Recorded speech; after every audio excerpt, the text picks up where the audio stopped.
Sorry, guys. Okay, so we're going to get right into it here. And the first part of the book talks about definitions of Little League Baseball or baseball in general. And there's 89 different terms that they use within the book, and they provide definitions for them. And again, like I said in the app, there's various video examples. But we're just going to talk about some of the major ones that you'll hear over and over. First one I have up here is the balk. So in Little League Baseball, the balk is only applied in intermediate level and above. It's not called in majors and below. But what it is it's an illegal act by the pitcher with a runner or runners on base. So in essence, it's the pitcher taking advantage of his delivery in order to try and make an out. The bunt, and we're going to talk more about this when we start applying the rules a little bit later in the PowerPoint. A bunt is a batted ball not swung at, but intentionally met with the bat and tapped slowly. So you need to remember that in Little League Baseball, unlike Little League Softball, the batter is not required to pull the bat back out of the strike zone in order for it to not be called a strike. If the pitch is out of the strike zone and the batter leaves his bat in the strike zone, we don't call that a strike unless he offers that pitch, unless he attempts to actually make contact with it. If he just leaves his bat in the strike zone and doesn't offer at it, then we don't call it a strike. Obviously, if the pitch is in the strike zone, even if he doesn't offer at it, it's going to be a strike just by a called strike. Okay, the catch, that's an act of a fielder in getting secure possession in the hand or glove of a ball in flight and firmly holding it before it touches the ground. Okay, the keys to remember this in when umpires are determining if this is actually a catch is the voluntary release of the ball from the mitt or the glove. So if we see as an umpire, if we see the fielder bring his hand into the glove to pull the ball out and the ball comes out, we'll rule that as it's on the exchange and the ball was caught. If for some reason that ball comes out before he has voluntary release or intentional release, if it just flies out, if he falls down and it flies out, then we're not going to rule it a catch. It has to have secure possession and complete control of the ball through the catch. And here's our first video to kind of explain. The hit here towards the game 7. Into left field. Hibbler chasing towards the line. Now at the fence. He reaches in. He got it. Hibbler then lost it on the way back in. It's not a catch. He didn't finish it. And Texas will have to empty the diamond. Indiana gets another chance.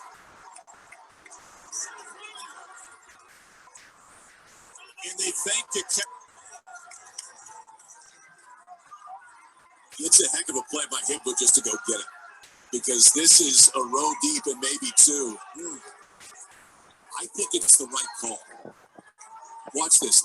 And clearly he catches it when it's at this point, but does he control it all the way in? As he comes all the way back and it has to be there. I see it the other way. Because the foot came down. The foot came down and the glove was on the railing. I think you're right. So obviously that young man wasn't too pleased with the call, but what we're trying to determine, it's an umpire judgment call, is that he maintained possession of it through the catch. You can rule it whatever way you want, but I think it's pretty obvious that that thing popped out before he wanted it to. Okay, dead ball area. This was of significance a couple of years ago. I need someone to mute themselves there. Ladera, Tim Sohn. Thank you. Okay, dead ball area. So a couple of years ago, Little League emphasized this new rule or clarification to this rule that the dead ball area that has existed for years is no longer an area that a fielder can go into and then reestablish himself back in the field of play without the ball being killed. So if a player catches the ball and it carries him into dead ball area, which would be like a dugout or maybe an area determined at the plate meeting that we're going to call out of play, fence line extended, or an area that, depending on the field, we just decided that that's going to be out of play. Area is gone into with a player and he catches the ball or he's carried into it, then it's an automatic dead ball and all runners are awarded one base. We'll talk a little bit more about that too. Force play, when a runner legally loses the right to occupy the base that he's on because the batter has become a runner. Whenever the third out is made on a force play, no run scores. And again, the force situations can be removed or reinstituted during a play by like rundowns and stuff like that. Okay, foul tip is different than foul ball in that a foul tip, the ball is still alive and in play. So a foul tip is one where the pitch comes in, the batter swings at it, and it hits the bat and then goes sharply and directly back into the glove or the hand of the catcher and is caught. So if it hits his glove and then he straddles or he catches it, or it hits his hand and then he catches it, or it hits his glove, it hits his mask and then he catches it, as long as it hits his glove or his hand first and then he maintains control and catches it, it's a foul tip and the ball's in play. So umpires, for those umpires out there, you don't want to yell foul because then you're killing it and it's a dead ball. What you would do is just signal that it's a foul tip strike and don't say anything. It's nonverbal. Now the ball's in play. If a runner wants to advance, attempting to steal, the catcher can still make a play on him. So just remember that it can't be foul tipped into any other part. It can't hit his mask first or chest guard or any other part and be caught and be a foul tip. It's got to hit his glove or hand first. And I got a video to kind of show that too. Here comes the full count pitch. Swing, and it's tipped, and it's actually, what an amazing play right there. Hagen Owenby, foul tip, just popped back up, and he managed to actually hang on to it. Take another look at it.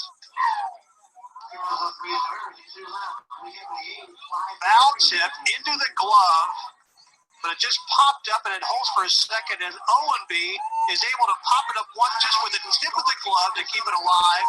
Then he gets it right in the middle, and that will be the way the seventh inning ends.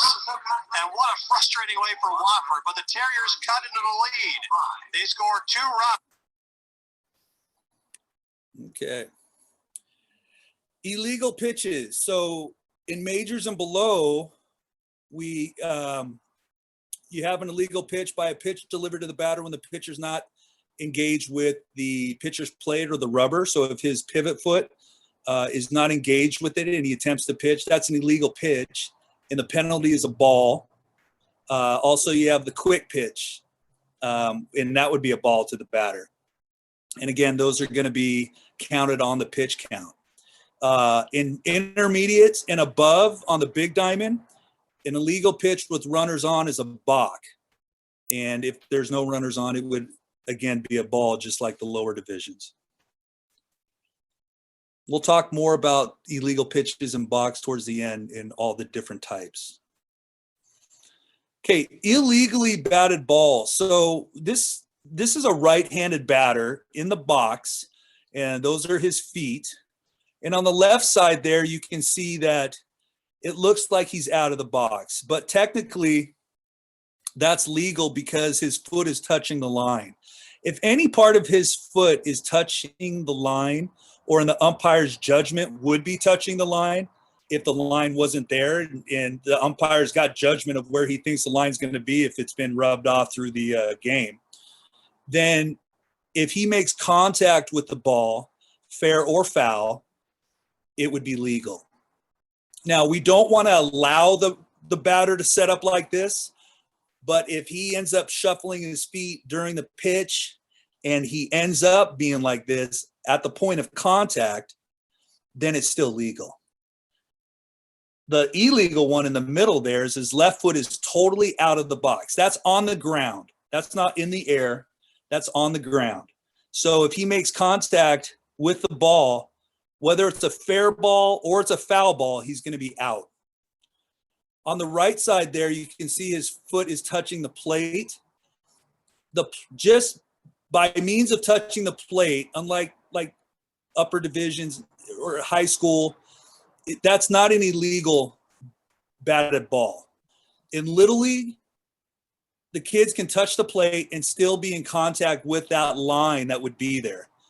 Remember, it's only 4 inches in the lower division, 6 inches on the big diamond. So their foot could span the line and the plate and still be legal. Infield flies. So the infield fly is only in a situation where you have runners on first and second or first, second, and third, and it's less than 2 outs. And the reason that we apply this rule is so that the defense doesn't have an advantage to make a double or triple play by the ball being popped up in the infield. And then the runners not knowing what to do, they advance, and then they can get them out real easy. Or maybe they don't advance and they purposely drop the ball or let the ball drop, rather. So on an infield fly, what the umpires are judging is that there is a infielder that is camped under the ball, prepared to make the catch. And again, this is going to be judged by the age of the players and what level we're working them, because obviously in AAA, they may not be able to get to all the fly balls that are in the infield. And so it's not an ordinary effort. Ordinary effort is where the infielder or the person in the infield is actually underneath it, ready to make the catch. When we see the ball reach its apex and we say, that's an infield fly, the batter's out. Now, automatically the batter's out and the runners are not forced to advance. They are allowed to advance if they want at their own peril. So if the ball drops and they want to advance, or if they want to tag up and advance on a catch, they can do so. But again, the ball's in play and they can be put out. They're not forced to. A couple nuances with this rule is that technically a infielder doesn't have to be the one making the catch. If there's a shift on that you see nowadays, infields are shifting all the time, and there might be an outfielder that comes up and he's kind of like in the infield area, and then it's a pop fly and he's underneath it. Technically, that's still an infield fly situation because he was in the infield area when the pitch was made. Something else is that unlike all other batted balls, if the runner is on his base and the infield fly hits that runner, he's not out. In all other cases, a batted ball hitting a runner, even if he's on his base, would be out. So a couple nuances just to remember. Rick, can you just outline again what the requirements are for it to be an infield fly rule as far as the outs and people on base? Okay, yeah. So to reiterate, infield fly is with less than 2 outs and runners on first and second or first, second, and third. I'm not following the chat because I can't see my screen. So if you guys, if you see something, let me know because I don't see what is going on that thing. Okay. Okay, interference. This interference we're talking about here is offensive interference, and that's an act by the team at bat that interferes with, obstructs, impedes, hinder, or confuses any fielder attempting to make a play. So there's a lot of verbs in there, and most of the time it covers everything. But yelling at let's say the runner's advancing from first to second, and he yells at the fielder attempting to catch the ball, that could be an act of interference. Just remember that when an umpire declares interference, that batter runner or runner, there's automatically going to be an out. And then now it's a dead ball, and all runners return to the last base that was occupied at the time of the pitch, or legally touched at the time of the interference, depending if it wasn't the batted ball. It doesn't have to be intentional.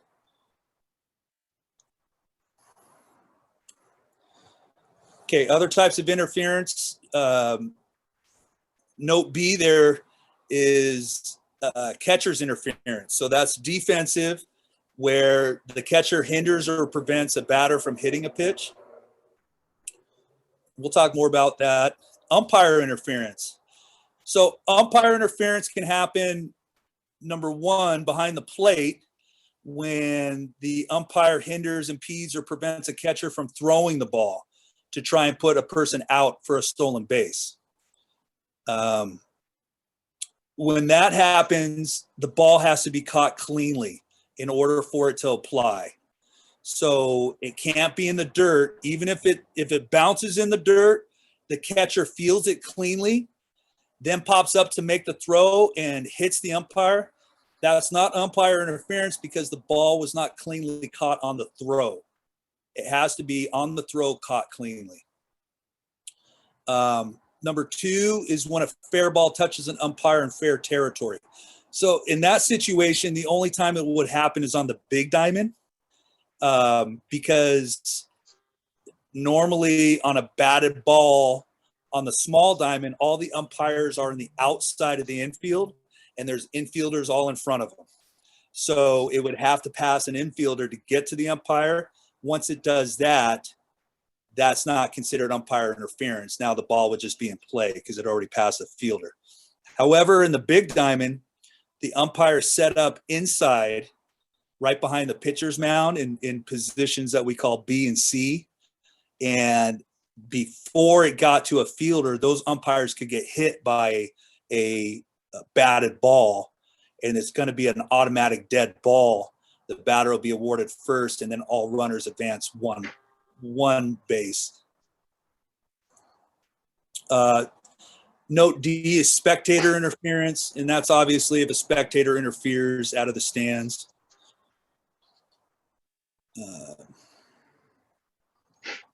These are all dead balls. Rodriguez is running. Throw to third is low. Nice play by Brooks Conrad, keeping it in front. Nick Swisher still at first base. Alex Rodriguez is not getting a stolen base. We'll take a look to see why. Fill the play and return the runners if necessary. Oh my goodness. I have never seen that before. Mike Testerbrook. Okay, obviously, if he gets the out, we ignore the interference. Obstruction, an act of a fielder who, while not in possession of the ball, impedes the progress of any runner. A fake tag is considered obstruction. There's two types of obstruction, A and B. We'll talk about that a little bit later. But let's remember that in Little League Baseball now, Little League has provided us guidance to make sure that we don't have these train wrecks of these kids coming into home, big collisions, and nothing being called. We just don't call that baseball anymore. There is no such thing as train wrecks, not at this level. So if a defensive player doesn't have the ball in his possession, and he's in the middle of the base path of that runner coming to his base or plate, if he doesn't have the ball, he's impeding, the progress of that runner getting to the plate or the bag. That's obviously going to be on a thrown ball. The defense, on the other hand, the defensive player that's fielding a batted ball, he has the right to go into that baseline or base path of that runner, and the offensive runner has to get out of his way. So on the batted ball, the defense has the right. On a thrown ball, the offense has the right.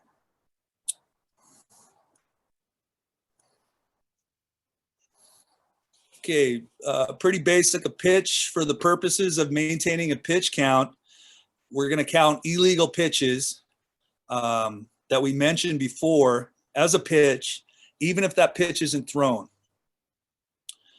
In intermediates and above, Williamsport has said that the balk is the delayed dead ball call. So unlike high school where it's an immediate dead ball, we are going to go ahead and let play happen. So umpires, you say that's a balk and you let the pitch happen. If the pitch happens and it's hit, we let play happen. When a balk is called and the pitch is delivered, it is not a ball or a strike unless it is ball 4 and forces all runners to advance. So a balk is not considered anything if it's pitched, it's in the strike zone, it's not a strike, it's a balk. The pitch does count on the pitch count. On a no pitch, so that's when the umpire says, hey, no pitch, either, the batter wasn't ready or the umpire wasn't ready, and the pitch came anyways, and the umpire jumps out and says, that's no pitch. Even if it was a balk or looked like a balk, we're not going to call it balk, and we're not going to count that as a pitch for the pitch count. Right. Yes, sir. Ms. Ezio, are people having problems seeing the PowerPoint?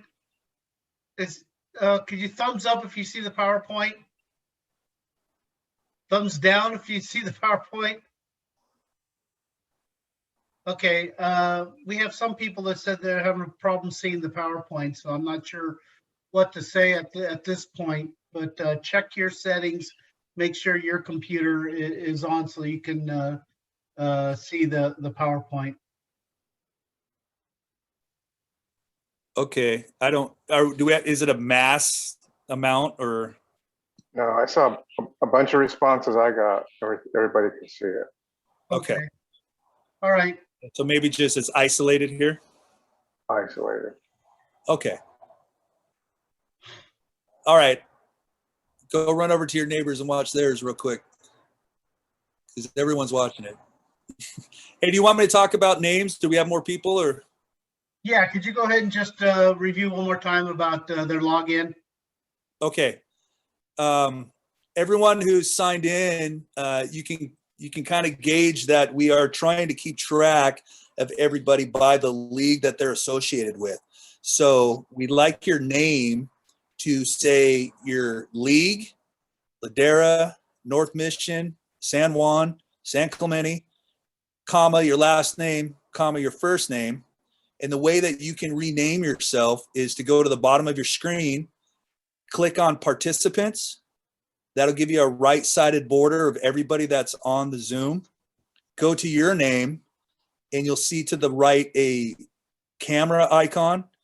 Click on that camera icon and scroll down to more. Click on more, and then click on rename. And again, we want your league, not your division, not your team, but your league. And then last first.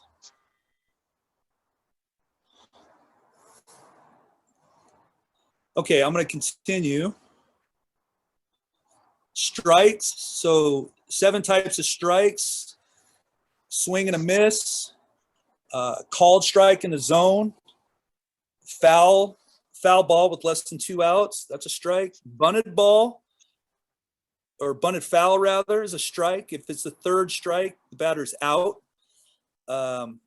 E is touches the batter's person as the batter strikes at it. So this is the batter is swinging and the ball hits his fingers, it hits his wrist, it hits his back of his hand as he's swinging at it, and the ball dribbles out into play. That's a dead ball because it hit it hit the batter first, even though he was holding onto the bat. The fingers and the hands are not part of the bat. You don't buy a bat with fingers and hands, so that's not the bat. So if he makes contact with his hand in swinging it, that's a dead ball. That's a strike with less than 2 strikes. If it's 2 strikes, then it's a dead ball. He's going to be back in the box. F, touches the batter in flight in the strike zone. So you may see some of the upper division kids that might lean into the strike zone, maybe on a big breaking curveball or something that they don't want to get out of the zone for. They want to get hit with it. If that ball is in the strike zone and that batter leans into the strike zone and it strikes him, that's time. That's a dead ball strike. Stay right here. And obviously the foul tip we talked about, that's a strike. The ball's alive and in play. And if it's the 3rd strike, the batter's out. So this is out of the Little League rule book years ago, which indicates what the strike zone is per Little League. Over the plate, from the knees to the armpits or the letters on the uniform. Remember that we depending on the division, we're going to open up that zone to make sure that we're not there for 4 hours trying to have these AA kids throw to a strike zone the size of a lunchbox. So we want to make sure that it's a hittable ball, but also that we kind of gauge it to the level of play. So obviously in this one, 1 and 2, 3 is a little high. You could probably call that in AA though, because technically they could probably hit that.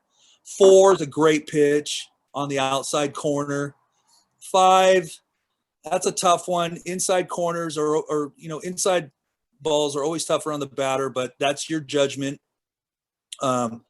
I would advise you, though, as umpires, if you're going to call those, then be consistent and give them to both sides. 6, a little low, and then 7 and 8 as well out of the strike zone. But again, don't squeeze the kids. Try to make them swing the bat by giving that zone to the pitcher as much as you can. Okay, regulations. So regulation 4 talks about minimum or mandatory play, and every kid is required to play 6 defensive outs and at least 1 at bat. So for 2021, one of the new rules that Little League has implemented is that at least 1 time at bat. It used to be that kid could come up, get his 1 time at bat, maybe he'd walk, and he'd get the first base, and then next thing you know, the coach is going to put in a special pinch runner for him and take him out. So these kids were not getting the chance to run the bases or stay in, on the field on offense. So now Little League has said, okay, in order for that batter to complete his time at bat, he has to be either retired as a batter runner, strike out, ground out, he gets out, or runner, or he scores, or the inning or the game ends. So if he makes it on base, there's no more replacing him. Rick, Yes, sir. I just on here, the rule book says that the mandatory play is 6 defensive outs and 1 at bat. Some of your leagues, for some of the divisions or all of your divisions, have actually, part of your local rules, have put 9 defensive outs and 1 at bat. So be sure you get a copy of the local rules so you know that some of these rule options that are in the rule book, which way your league has decided to go on that. So just a point on this is some of the leagues have chosen to go 9 defensive outs and 1 at bat. That's big. Yeah, definitely know your local rules. The penalty for kids not meeting the minimum play, for the first time you'll receive the manager will receive a written warning, and the next one would be a suspension of the next game. And then if you did it there for a third time, you just didn't learn, you're suspended for the season. So we'll go on. Regulation 6, the pitchers. Any player on the team can pitch. However, any player who's played the position of catcher for 4 or more innings may not pitch the remainder of that calendar day. So what constitutes 4 innings? If that kid catches 3 innings and 1 pitch, that's the 4th inning. All right, so then he's ineligible to pitch the rest of the day. Now, a player who's played the position of catcher for 3 or less innings, he can move to the position of pitcher, and then he would just be held to the amount of pitches that he's allowed to pitch per his age, unless he delivers 21 or 20 or less pitches. If he delivers 20 or less pitches, he can go back to the position of catcher. If he delivers 21 or more, then he can't go back to the position of catcher. And when we apply these rules, we use the threshold rule, which is for every batter that pitcher reaches a threshold, whether it be total pitches for the day, the 20 pitches in order to go back to catcher, if he reaches that threshold while he's facing the same batter, we let him finish that batter and still be held to the rule of the 20 or less rule. So if this particular player got up and he caught for 3 innings, he went to pitcher, he pitched for 18 pitches, and then another batter got in the box. He pitches his 19th pitch. He pitches his 20th pitch. He pitches his 21st, 22nd. Now he's up to 24, and then the batter is retired. Technically, he reached that threshold at 20 or less, so then he would be eligible to continue to go back to catcher because it was at the threshold that he faced that last batter. It's a little confusing, but you'll hear a lot of it through the season. No limit to the number of pitchers a team can use in a game. Remember that in majors and below, once the pitcher's removed, they can't return except for the upper divisions, but they have to stay on a position on defense in order to be re-entered as pitcher. So if you take them out, you got to play them somewhere in the field.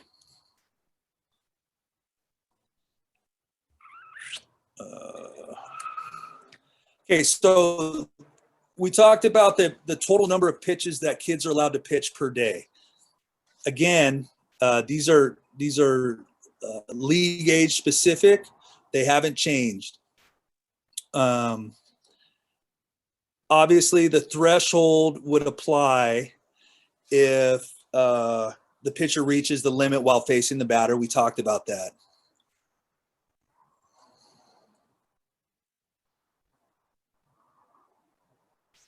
Okay, days of rest. These haven't changed either.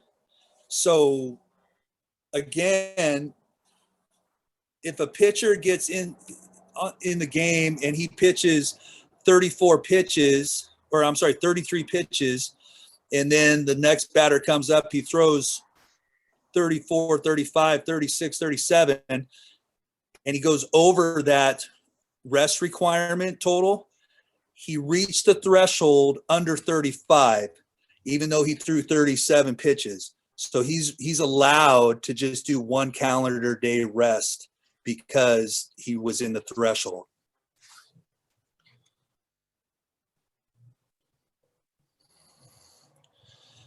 Okay, a pitch counter will be provided, will provide the pitch count when asked, but the manager is ultimately responsible for knowing it.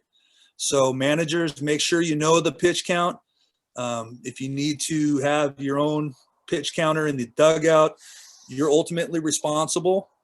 But if you do need to get the official pitch count, go through the umpire, and we'll make sure we get it to you. Pitcher may not pitch in more than one game in a day, except for juniors and seniors, and they can do that as long as the first game they throw 30 or less.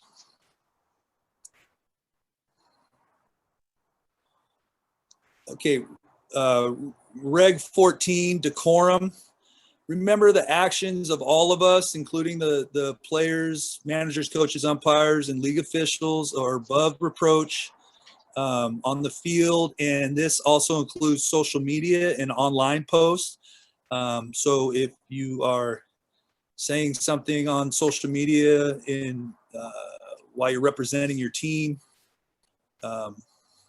just don't do it. That if it's negative. There's no on deck for majors and below. 2 adult base coaches are permitted. They must be one must be an adult, unless you don't have enough adults. There has to be at least an adult in the dugout. If you don't have more than just one manager and both the coaches are absent, you can have 2 kids out on the base coach, as a base coach.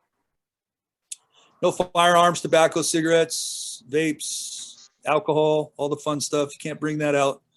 And managers and coaches shall not warm up pitchers, and that includes practice or in the bullpens.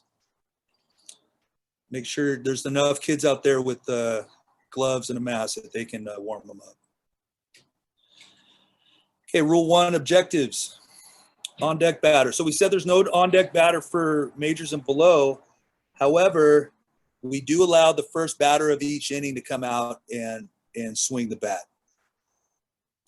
In intermediate and above, the on deck position is allowed, but again, if it's going to be the beginning of the inning, we're not going to allow the batter that's going to get in the box and the on deck batter to be out there at the same time, because we don't want 2 bats swinging in close proximity of each other. Okay, rule 1.10 is the bats. So in majors and below, you can use the 2 5/8 diameter, or you can use the 2 1/4, but they can't be longer than 33 inches. If they're wood, they can't be less than 15/16 at its smallest part. And they must have the USA Baseball logo silkscreen on the bat in order for it to be legal, except for the wood bats. Don't need to have that, but those have to be 1-piece wood barrels. For intermediate and above, again, USA Baseball markings, the same diameter applies, no longer than 34 inches. However, in intermediate and juniors, the players can use BB core bats as well. And then in seniors, they must all be BB core if they're not wood, no longer than 36 inches, but they can't be more than a drop 3 in weight. Traditional batting donuts are not allowed. You can use the sleeves, but the old school batting donuts are not. And then no pine tar or adhesive substances. If there's pine tar on that bat, we have to remove it. So just a picture of what that USA Baseball logo looks like. The BB core logo. Those are musts. And then the old school donut we don't use anymore. And I have one question about the USAA logo. Yes, sir. The bats that they bought before the change and they issued stickers, are those stickers still good? Not unless it's on the Little League approved website. Well, they were. That's what I'm saying. Like, I think it was 2 or 3 years ago that the USA Little League bats like changed over. Might have been 2 years ago. And so Little League issued stickers that you can put on the bat. The USAA decal sticker. Are those bats still good? Is what I have not. Now, correct me if I'm wrong, and there's plenty of people on here, but I have not heard about a USA baseball sticker being allowed. And if it is, I'll find out for sure through Little League. But my understanding is that the updated bat list will be on the Little League website. And I would assume that if that bat ball bats, never mind, disregard. It's probably moot. was that a softball question? What's that? What did you say? That's a softball bat? No, T-ball. It sounds like it was a T-ball rule. Okay. So No, disregard it. I haven't done T-ball in 20 years, so I am. Yeah, out of the no, loop on that. it's been probably 10 years. I just know that came up, and there are a bunch of bats that they issued out stickers to the league a while back. Oh, Rick, okay. Rick, Yes. let me just say to that, they did have stickers when this rule first came out, and you said 10 years ago. I don't want to bring back my age, but it might have been 10 years or long ago, where they did have these things where the manufacturer could send those type of stickers, and they would allow bats that were not officially stamped USA. Now they have to have the USA stamp as the picture that Rick has here on the screen. Yeah, I got you. It has to be manufactured. That's actually a good question, because that comes up every year when we talk about this. And it's something that, Little League's had to deal with. And now, just to give a little history on the bats, this USA sticker bat is actually put on by USA Baseball. For those of you that know what USA Baseball is, you know what it is. But for those that don't, USA Baseball is an organization of all the youth baseball. It includes Pony, it includes Babe Ruth, it includes Cal Ripken, and it includes Little League Baseball. So all the stuff that's coming out now with USA, and they're coming up with certifications for helmets, C-flaps that Rick is going to talk about a little later. All of that now comes under the jurisdiction of USA Baseball.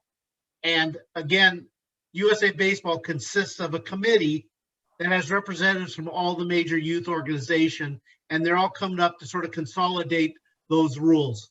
So if you're involved with some of these other organizations that do not require USA bats, they're probably not part of this main national body that calls themselves USA Baseball. Perfect. Thank you, Easy. Any other questions on that? Okay. Rule 1.11, players gear. That's weird. What is that on there? Any part of the pitcher's undershirt or t-shirt exposed to view shall be of a solid color. Their undershirt sleeves, if exposed, shall not be white or gray. Neoprene sleeves, if worn by a pitcher, must be covered by an undershirt. You can't wear anything on their wrists or their arms, which may be distracting to the batter. Shoes with metal spikes are only in intermediate and above. Players can't wear watches, rings, pins, jewelry unless it's a medical alert tag. And then obviously casts, you can't wear those by the players, the umpires, or managers, coaches. They got to stay in the dugout if you have a cast. And that includes soft casts. I don't know why there's a little line in there. Yes, thank you. Hey, Rick. Yes. Quick question. I ran into a situation where a player had a cell phone in his back pocket, but it was actually, after I told him to get rid of it, it was linked to a diabetic monitor that his dad could monitor from the sidelines if his blood sugar got low. I let him play with it because it was all medical. Yeah, I would not touch that with the 10-foot pole. If it has to do with his health and welfare, then I would leave it. But was it like a phone, you said? Can I jump in on this? Yeah, it was a monitor for his blood sugar that linked to his phone that he had to keep in a certain proximity of him, and his dad could monitor it also from outside the fence. Rick? Can I, Can I jump in on this? yes, who's this? This is Robert Calloway. Real quick, that's a constant glucose monitor. So they have a device attached to their body that constantly, about every 5 minutes, they get a glucose reading.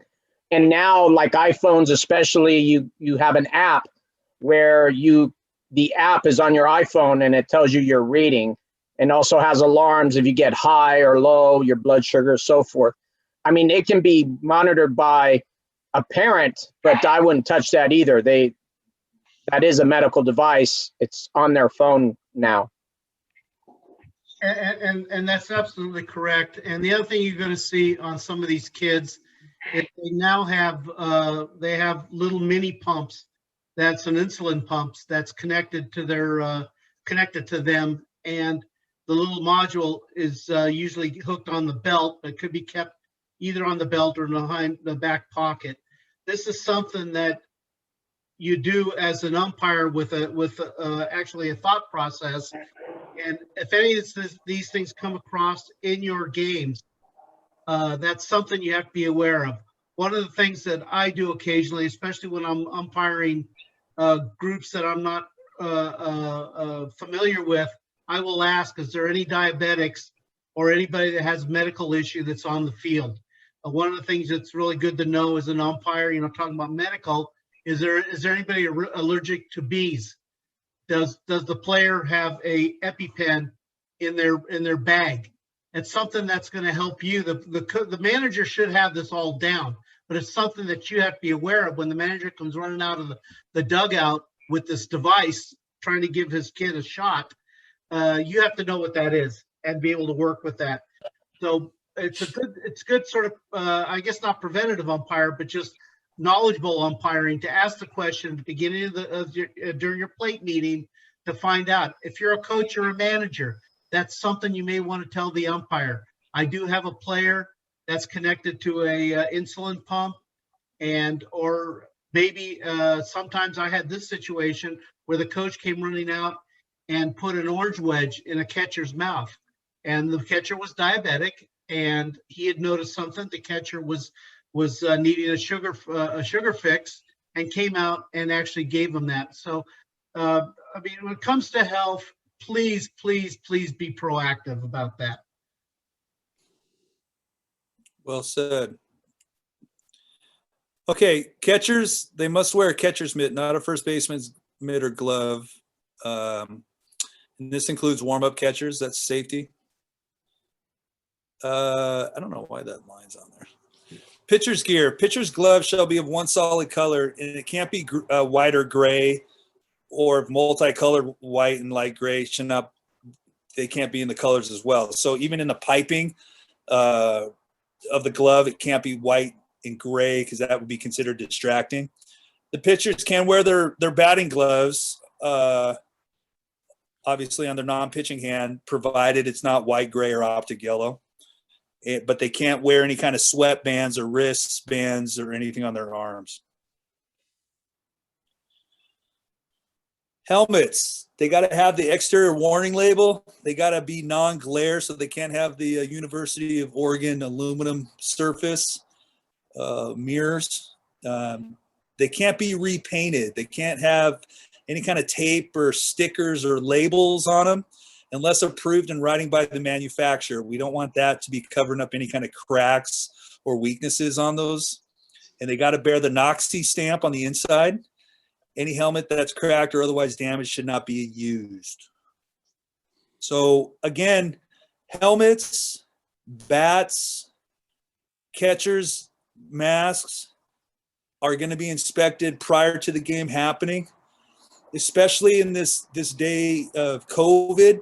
We want everything out of the dugout, outside of the dugout, prior to the game, so that the umpires can come and inspect those at a safe social distance from the players and the managers and coaches, and be able to get a good look at the helmets, the bats, and the catcher's gear. Okay, so the chin protectors that we're seeing now, they're chin flaps. they have to be the same company as the helmet manufacturer. So if you have an Easton helmet, they make that Easton chin protector, chin flap. You can't use C-flap because C-flap they don't make helmets. So that's illegal. If we see a C-flap chin strap or chin protector on a helmet, we're going to take the helmet out of service. You can't use it in the game. Okay, so if you have a Rawlings helmet, make sure it's a Rawlings chin protector. Catcher's gear. All male players got to wear cups. They got to make sure they wear the dangling throat guards, even on the hockey style mask. So we know these hockey style masks are huge. We know they come down past the jaw, protecting part of the neck. But Little League Baseball requires that the kids still wear the dangling throat guard, even though it comes down to their chest, because when they lift their head up on a bounce ball, that dangling throat guard will come down and protect their neck. Unlike the hockey mask will still come up and their throat's exposed. Okay, rule 3, game preliminaries. We're talking about the starting pitcher. So whatever pitcher is listed on the lineup card, when you give the lineups to the umpire and he verifies that everyone is properly equipped and he verifies that everyone is present that's on the lineup, and then he asks who is the pitcher and who's the starting catcher. So if you state that little Johnny is the starting pitcher, that's who we expect to come out and throw the first pitch. You can't substitute someone between then and when he comes out. So he's got to throw to the first batter and retire that batter. If for some reason little Johnny's sick or he's injured and he can't come out, then you can provide a substitute, but that substitute has to face at least one batter as well. Electronic devices, everybody's got the phones, everyone's got the iPads. They are allowed in the dugout. You can use Game Changer, iScore, the scorekeeping apps to go ahead and keep track of everything from the dugout. All that we ask is that you don't use it for any kind of communication with people on the field or personnel outside of the dugout. Okay. Starting the game. Okay, so we talked about the lineups. Once the lineups are handed to the plate umpire, now that umpire is in charge of the playing field. So prior to that, as managers, you're going to determine if the field is good enough to play on, if it's after a rain, what have you, or if it's still sprinkling and you guys still want to go, then that's up to you. But once the lineups are handed to the umpire, now the umpire is the sole determinated or sole authority to determine when the game is going to be called or halted due to weather or what have you. Rostered players who arrive after the game begins may be inserted into the lineup if the manager so chooses. So if you have 10 players on the lineup and little Johnny's not there yet, but he's the cleanup batter, we're going to go ahead and scratch him off of that 4 spot. And if little Johnny shows up and you want to go ahead and play him, then we're going to insert him in the 10 spot. He goes to the bottom of the lineup. Now, for minimum play, it's required that if you insert that player late, that he meets minimum play. We had a couple questions about this because the rule book is not specific. It says that all players present at the start of the game shall meet minimum play. But we ran it up to Western Region, and the UIC said they are still required to meet minimum play when they're inserted. Okay, so if it's the 5th inning and the coach inserts him and he doesn't make minimum play, or maybe, now you got to make 9 outs in some of these leagues. If they didn't make minimum play, we would hope that the board of directors of that league, when implementing any kind of discipline against that manager takes in consideration that he tried to play the kid and get him minimum play. He kept him in the game, but he just wasn't able to get that last at bat or whatever. And just take that in consideration on rendering their judgment. Easy, do you have anything on that? No, well said. Okay. Okay, ball in play. So when we put the ball in play as an umpire, we want to make sure that everyone's in the actual field of play, including the catcher. That includes if you're doing an upper division game and you got the first baseman holding on the runner at first. He needs to be inside of the fair foul line. He can't be straddling that bag and be outside of the field. There's no penalty on that, but umpires are encouraged to go ahead and inform those players that they got to be in the field of play. Continuous batting order is mandatory. That's our whole district does it. So again, if the kid arrives late and you insert him, he's at the bottom of the lineup. If there's an injury that happens and that batter can't finish his at bat, let's say little Johnny gets in the box, 2 strikes, he twists his ankle, he can't continue. The next batter in the lineup would step in the box with his 0-2 count and finish his at bat. Now, the next or a couple innings later, little Johnny is up again and he just can't go because of his twisted ankle, then we just would skip over him with no penalty. Base coaches, we talked about the coaches, adults, or at least one adult out there. They should not leave their dugouts until the pitcher has completed his last pitch. What we're trying to do here is prevent injuries. When the kids are taking infield, when they're throwing the ball around in the infield while they're getting warmed up to start the inning, we don't want adults in their base coach boxes and an overthrow smack them in the head. Okay, unlike high school that requires all coaches to wear helmets, we don't yet, but we should. But still, we try to prevent injuries by keeping those coaches in the dugout until the final pitch has been thrown for the warm-up. And then as the catcher takes that throw down to second, those adult coaches hustle on out there. Coaches remain in their boxes unless you have to move because a fielder is going to make a play on a batted or thrown ball. And you don't switch. If you start at first base coach's box, you stay there through the inning. And they don't want you talking to the other team. You know, obviously, if you're going to give them an attaboy or a good play or something like that, that's fine, but don't critique them. Okay, ejections. So if an ejection happens, then it's required that that manager, coach, or player leave the game site immediately for the remainder of that game. So you can't just stay in the dugout and not engage in the game. You can't go in the stands and still be a fan. You gotta leave the whole site. And then obviously you would be ejected for the next physically played game as well.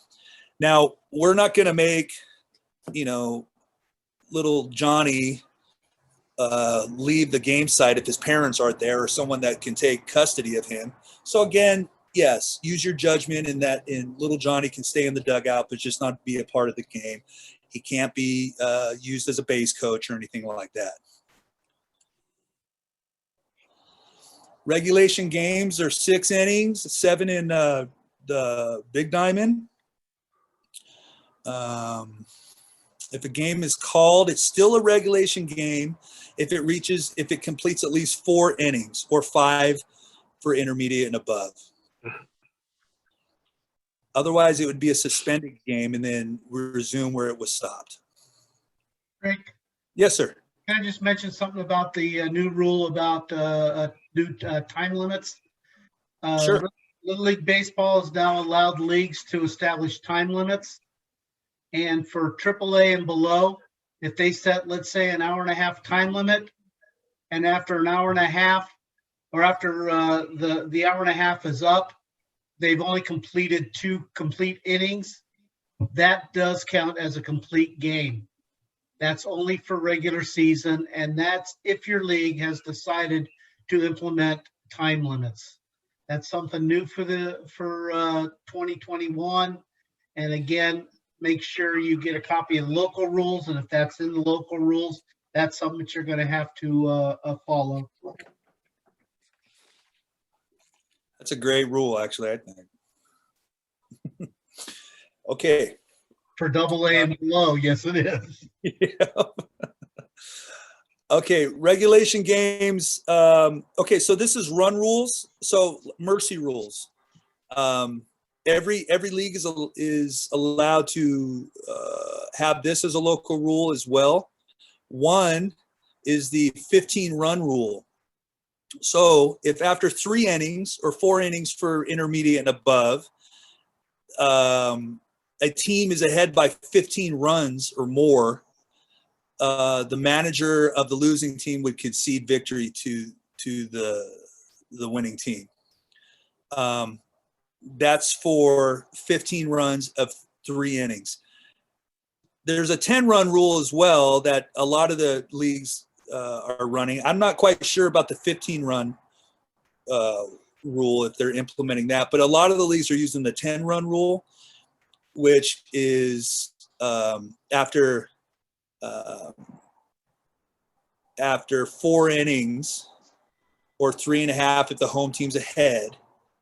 If the team or in intermediate above, it would be 4.5 or 5 innings. If the team is ahead by 10 runs, then the losing team would go ahead and concede.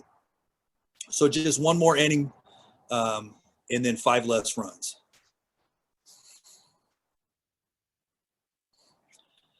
Less than 9 players. So normally games cannot begin if the team cannot place 9 players on the field.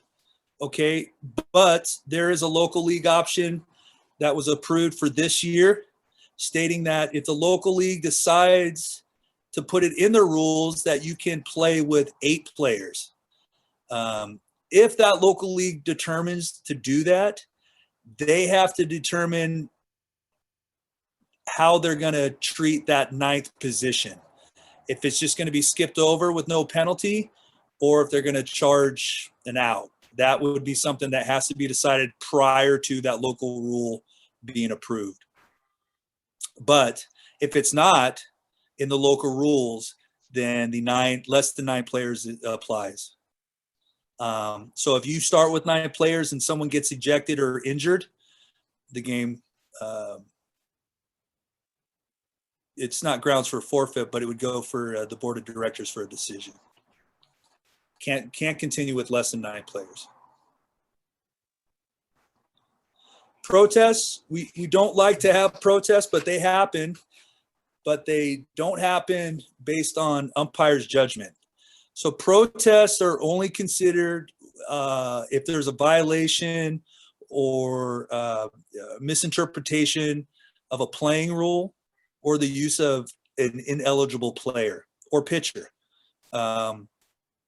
Equipment does not meet equipment, illegal bats or illegal helmets or what have you, that does not meet grounds for a protest. Those are penalties that would be enforced. So that's not protestable. The managers are the only ones that are allowed to protest, or the person in that manager's designated as the manager for that day. If you are going to protest a rule interpretation, then you need to do it right after the play happens. So after the play is over, you would request time. You would probably go ahead and talk to the umpire that made the call. If you don't think that his, and we're not perfect, if you don't think that the way he's applying the rule is correct, then you have the right to protest. And you would tell him that, and the umpire would go ahead and tell the official scorekeeper to note that the game is now being played under protest. So You can't let another play happen while you're thumbing through the rule book or your app to see if that was a violation of the playing rule. Because if another play happens after that, then that protest is null and void, and we're going to continue. But you are allowed to protest after the game if it's regards to a ineligible player or a pitcher. And you can do that up until the point that the umpires leave the field. So if you catch them before they leave the field, they'll note it then on the official score book, and it'll be determined. Obviously, if you're the winning manager, don't protest. You already won. Okay. Putting the ball in play. Rule 507 is the minors 5-run rule. So most of the leagues implement in AA that you don't let more than 5 runs score in an inning. 509 is, okay, the ball becomes dead and runners advance 1 base, or they return to their base without liability to be put out on a hit batter. Okay, so all runners are going to advance 1 base if forced. Plate umpire interferes with the catcher's act of throwing. So we talked about that. That's going to be time, dead ball, and we're going to return the runners back to the bases that they were at the time of pitch.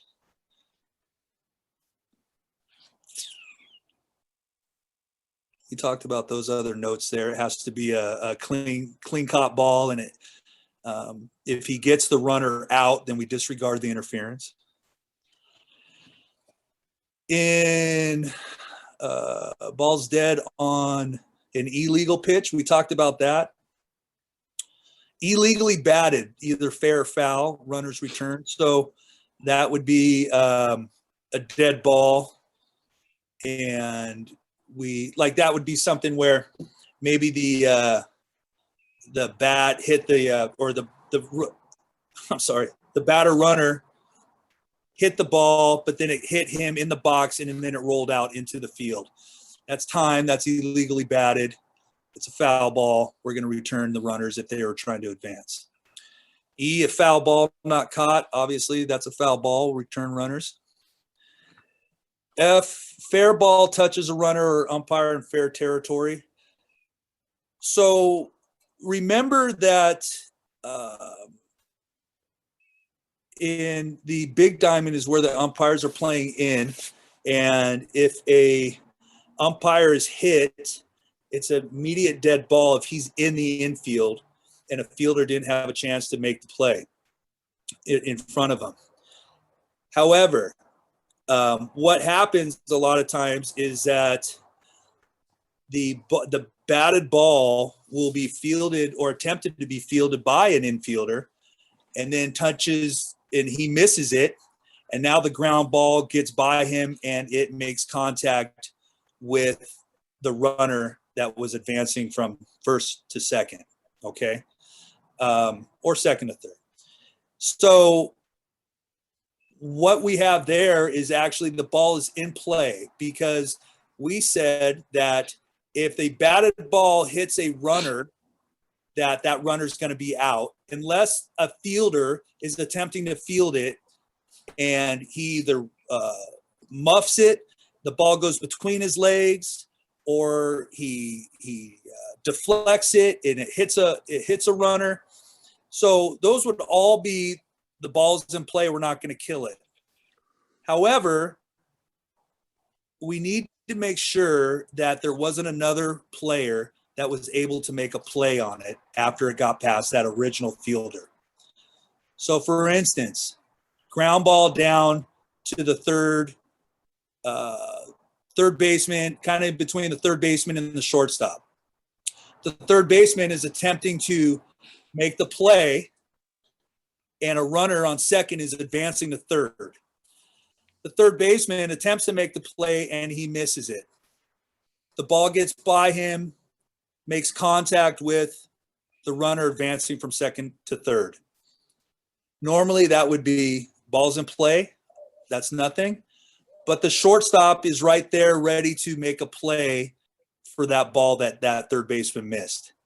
Now we have interference, and now we have to kill it, and that runner's going to be out. So not always is the runner that's behind a fielder not going to be called out if he's hit by a batted ball, if there's another defensive player ready to make a play.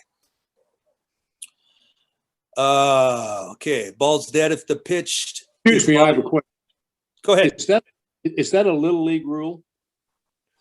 No, that's in high school too. No, you don't get 2 bites of the apple. That's not correct. That is So correct. when it passes that first infielder, ball's in play.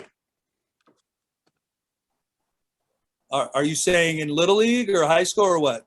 I'm saying in high school and college. Okay. That's not correct. If it That's not passes what that first that's it's not called what a- FHS says. it's called the 2 bites of the apple rule. So the defense does not get 2 bites of the apple in that situation.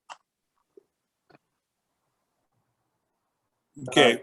I disagree with that. Yeah, that's not the way that the local Orange County High School Association teaches it, and No, it's in the that's- NFHS rule book that if a fielder is able to make a play after the initial play's missed, that it would be interference if it's hit or if it's touched by a runner. No, we're not talking about if it deflects off the fielder. That's No. another story. Right.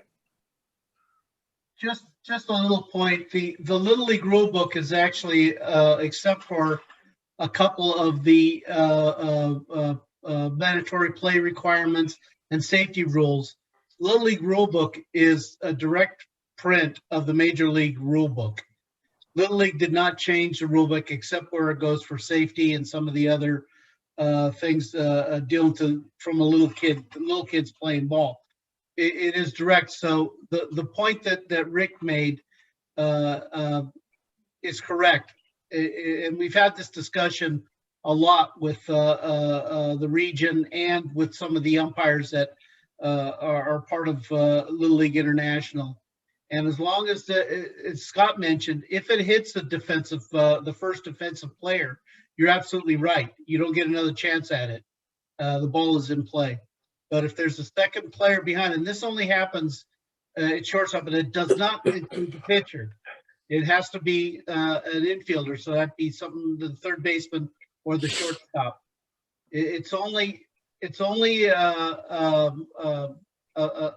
free ball if it touches the first defensive player, or if there's nobody behind the runner.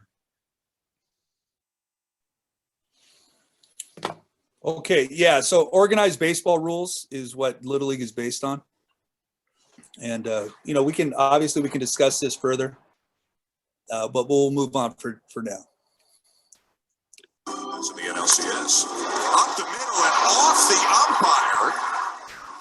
As the second base ump, C.B. Bucknor could not get out of the way of that, and that's going to go as a base hit. Runners at first and second, and Bucknor, fortunately, is grimacing. In the event of a batted ball, the award is 1 base for the batter. Return all runners, and any runner forced to advance by the virtue of the batter becoming a runner shall advance 1 base. Pitch hit hard, and it actually hit the umpire. That is Stu Shearwater out there, and both runners reaching. And this is a break for the Cubs, big break for the Cubs, because he didn't. Uh-oh. That's in the NLCS. Hold on. Let's go on to the next one. I don't know why that did that. Looks up Moffitt. He rolls it to first and hit the base runner.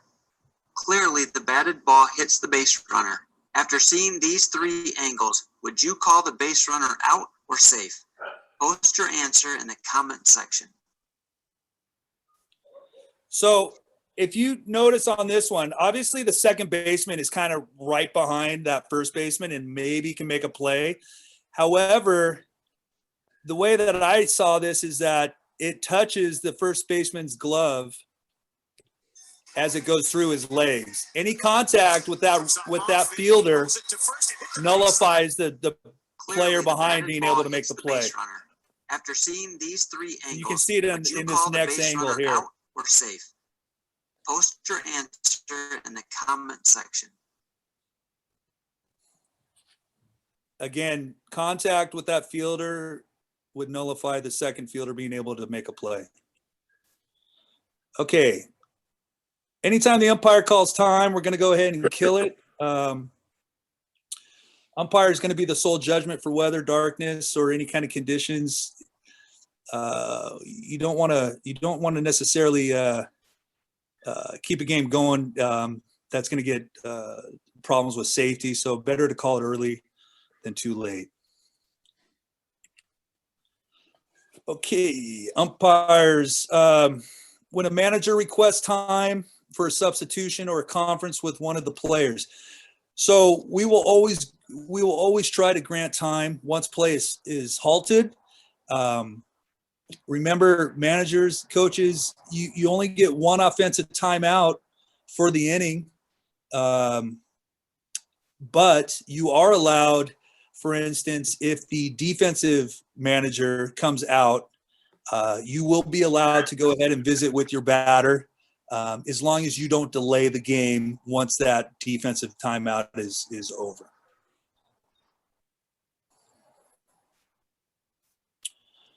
Okay, when a fielder, ball becomes dead when an umpire calls time. When a fielder, after catching the ball, falls into the stands or falls across into a dead ball area. Again, that's the catch and carry rule. That's no longer allowed. This is a dead ball area. All runners will advance one base. Okay, it's really important that, especially in the upper divisions, when the umpire, after a dead ball, puts the ball back in play to signify that now runners can advance if they're on base. So make sure as umpires that you do put it back in play after a dead ball. And we're going to move on to batter. How are we doing with the attendance? Do we need to? Yeah, Rick, can you go over the rename? Because I still see some names that don't have a league. And then now would be a good time, maybe take a break and a little bit and talk about the mechanics clinics and the Blue Crew. On 28th. Yeah, good. Okay, so first off, we'd like everyone to get attendance for attending this rules clinic from your president of your leagues that you are associated with. So the best way for us to monitor that when we run the report is to have your name renamed as your league, comma, your last name and your first name. And the way you can do that is go on to the bottom of your screen, click on participants. That'll show on the right-hand side a scrolling list of everybody on the call. Go to your name and the little camera icon. Click on that, hit more, and then click rename. Then you can re-enter your league, last name, first name. Make sure that it's not your team, it's not your division, it's your actual league that you're associated with. And I apologize, I was going to talk about the mechanics clinic coming up this Sunday before we started, so that's my bad. But we will be having a umpire mechanics clinic on this Sunday, the 28th, at Cox Sports Park in Ladera at noon. It's about from 12 to 3. We're going to have multiple stations. Everyone's asked to wear a mask and observe the social distancing that we'll be implementing. But this is really important for most of us that haven't been on the field in a year or more, to kind of get back into the flow of things, and just like this rules clinic, to kind of get back into it in general. We'll have, like I said, we'll have multiple stations, and especially for the newer umpires or even the newer managers and coaches, it's a great opportunity to kind of see some of the calls and the implementation of the rules on the field to get a better understanding of stuff. We good? Blue Crew. Blue Crew, yes. The Blue Crew is that same night, Sunday the 28th, we are having what we call a Blue Crew. So we try to do 3 of these a season, one every month, where we actually have a gathering of umpires that get together, and we've been meeting at All Star Pizza in Mission Viejo on Los Alisos in Trabuco. And there's a great outside venue there, so we can stay socially distanced, maybe have a adult beverage and some food. And this is where we actually umpires talk amongst umpires about situations. You get to know each other.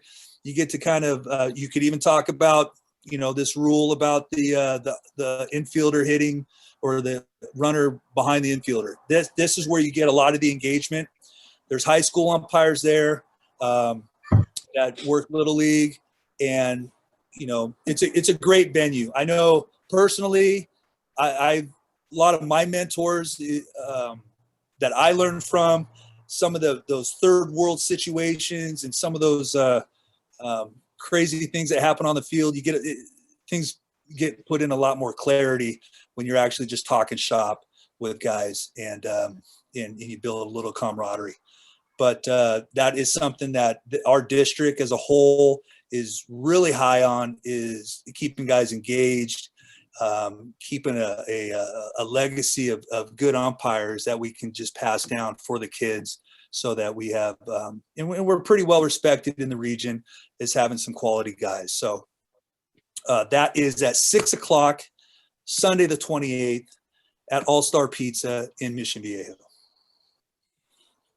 How was that? Anybody that umpires at any level, single A, double A, seniors, juniors, any level. Absolutely. More the merrier. Okay, let's move on here. Batter.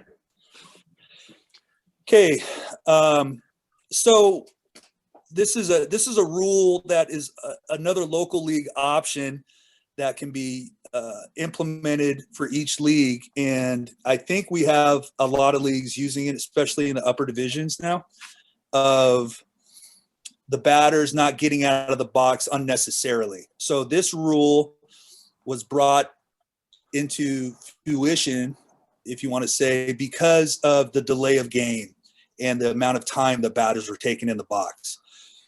What it's trying to prevent is just these kids from stepping out of the box all the time, adjusting their gloves, you know, going down halfway down to third base line, talking to their coach when it's been one pitch and it was a ball outside. It's like, hey, now we have a rule that if the local leagues want to implement it, it says such.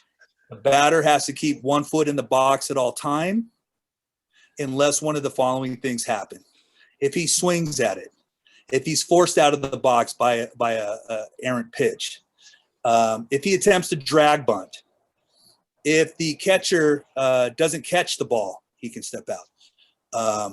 When a play has happened or attempted, when time's been called, if the pitcher leaves the mound, or you may see he's got a 3-ball count and the ball comes in, he thinks it's ball 4, starts going down to first base, and it's a strike. The umpire brings him back. Those would be the 8 situations that he's allowed out of the box. Now, umpires, how do you enforce it? Really easy. You just say, hey, batter, keep 1 foot in the box. And normally the kids will go with that, no problem. Most of them know the rule, and they'll keep 1 foot in. If it happens again after a warning, as a plate umpire, you can call a strike. Pitch doesn't have to be thrown. And if it keeps on happening, you could call 3 strikes. Not a great call, but a way to keep this rule applied is that's your recourse. Obviously, we want to work with the batters, especially if they don't understand, hey, you got to keep 1 foot in and work with them. But if it's continually being abused, you have that as an option. Okay, the batter's going to be out at the caught fair or foul ball or foul tip on 3rd strike. 3rd strike, not caught by the catcher. So we'll talk more about that in a second. Bunting foul on a 3rd strike, infield fly, he's going to be out.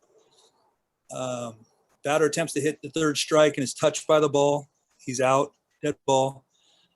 Fair ball touches the batter before touching the fielder. So that's where he actually makes contact with the fair ball out of the box. Or after hitting and bunting a fair ball, the bat hits the ball a 2nd time in fair territory. So what we're saying here is if the batter throws the bat down as he starts to advance to first, and the bat makes contact with the ball in fair territory, he's going to be called out. That's interference.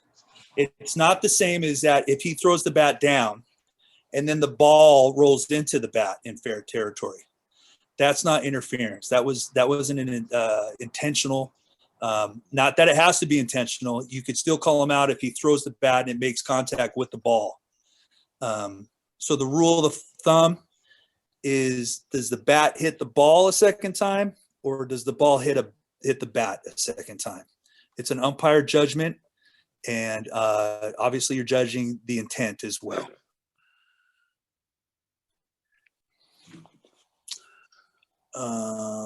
Okay, again, after hitting or butting a foul ball, the runner intentionally deflects the course of the ball in any manner. So if it's a foul ball outside of the fair foul line and that batter runner kicks it back fair, he's going to be out.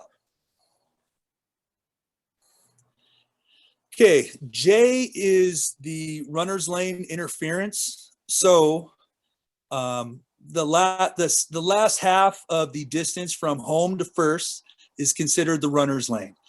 It's a 3-foot line, or I'm sorry, a 3-foot space before another line to the right of the fair foul line continues all the way to the bag. And what that does is requires the batter runner to be in that lane or contact with the fair foul line or the runner's lane line when a play is being made from behind him.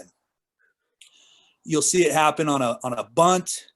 You'll see it happen possibly on an uncaught 3rd strike where the catcher's thrown from behind the plate. That on a bunt, or maybe the 3rd baseman is making the play in front of the plate, or the pitcher. But it requires that batter to maintain his lane and not interfere with the throw. If he's outside of that lane and he's not touching the line, 2 things have to happen.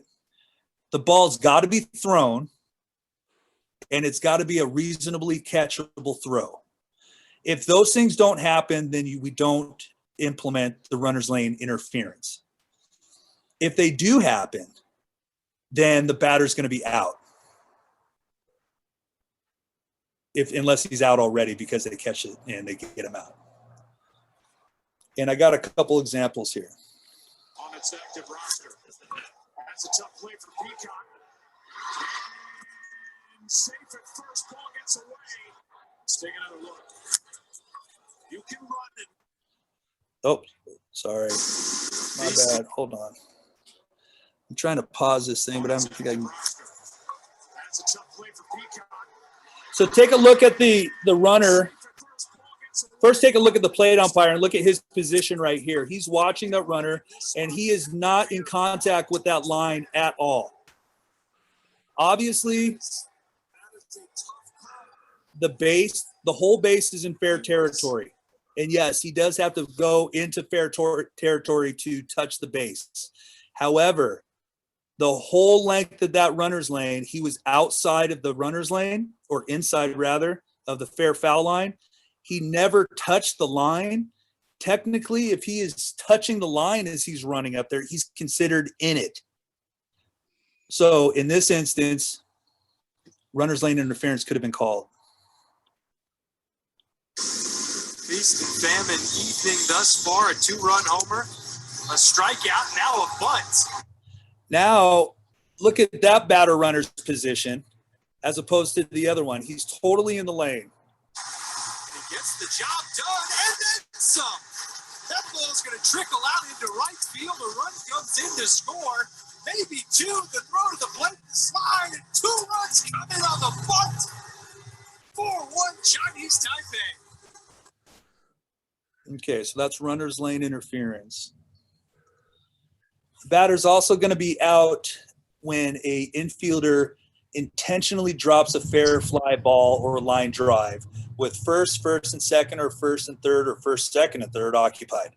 So runners on base, the infielder, he's trying to create a double or triple play, and he intentionally drops the ball. That's where he actually makes contact with it, and in the umpire's judgment, he lets it fall to the ground. Okay, the ball's going to be dead. The runners return to the bases that they occupied at the time of the pitch.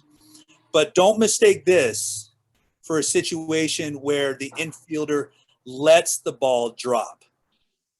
Okay, there's a difference between intentionally dropping it and letting the ball drop, which would be approved.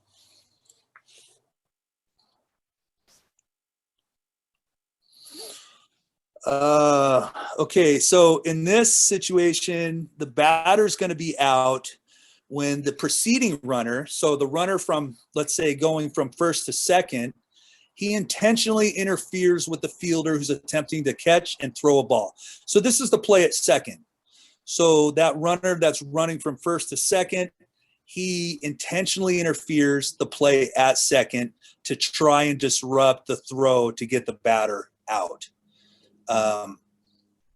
If you read there, the reason for this rule is to penalize the offensive team for deliberate, unwarranted, unsportsmanlike action by the runner in leaving the baseline for the obvious purpose of crashing the pivot man on a double play rather than trying to reach the base.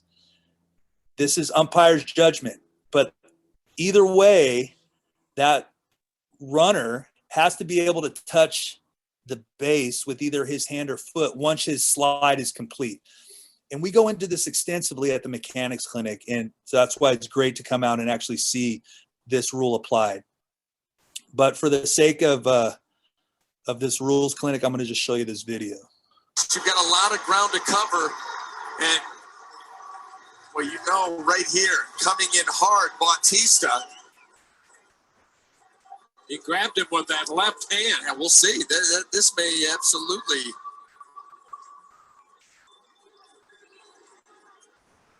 And we're going to have this looked at. And this will be the slide rule coming into play right now.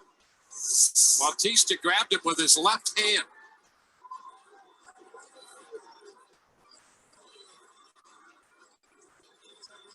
Ray's trying to get the double play to end this thing, and Kevin Cash out there asking them to look at it. Now watch his left hand.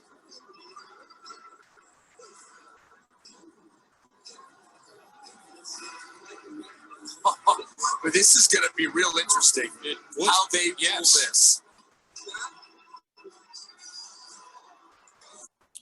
So obviously the out at second stands, and then we're going to go ahead and grab the batter as well as being out for interference on that runner. Okay. Batter's out for illegal action when hitting the ball with one or both feet on the ground entirely outside of the batter's box. We talked about that. Stepping from one box to the other while the pitcher's in the position to throw a pitch. You don't see that too often, but he would be out. Interfering with the catcher's fielding or throwing by stepping out of the batter's box or making any other movement that hinders the catcher's home or play at home plate. So the batter, he's entitled to the box. However, once that pitch has been made and now there's going to be a play at home, he needs to make a reasonable effort to get out of the way. If he doesn't and he interferes with the throw or the play, he's subjected to be out for illegal action, interference.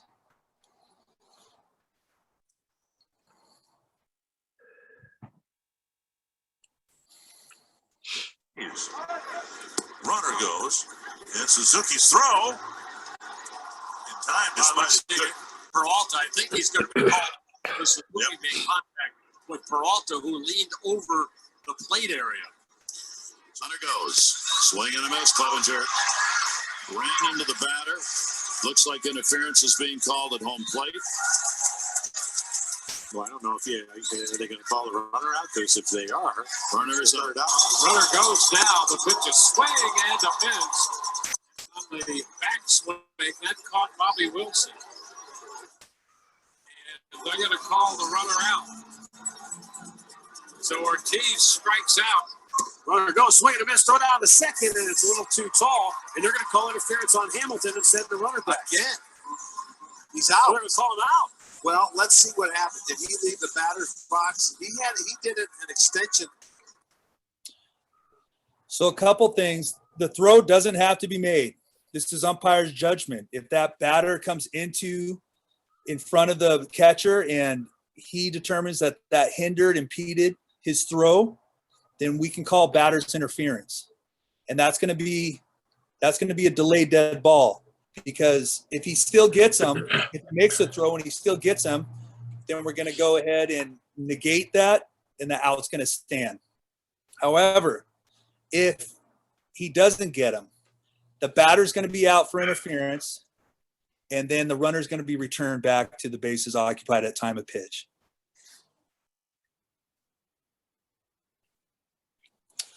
Okay. So this is the batter's going to be out for illegal action if he steps into the box with an illegal bat. All right. So what will happen here is this is a option for the defensive manager. If the batter steps in the box and the defensive manager, he may, or I'm sorry, yeah, the offense or the defensive manager determines that, hey, that's an illegal bat. And after time's called and inspection of the bat, yes, it is. That batter is out. And for the first violation, they're going to lose one adult base coach for the duration of the game. However, if let's say that the manager of the defense wants to decline it and accept the play. So let's say that he lets the play happen or lets the batter stay in the box and the batter hits into a double play. And then it's discovered that it's an illegal bat. Well, he can decide to keep the play because he got 2 outs rather than just get the batter runner out. If there's 2 violations of this illegal bat in the same game, the manager would be ejected. Okay, batting out of turn. How are we doing so far? Good? Okay, I'm going to bring up a slide. Oh, I got to actually get myself off here. Hold on a second.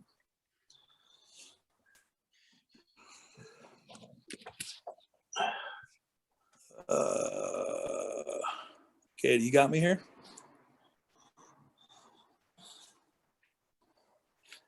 See a lot of vacant seats. Can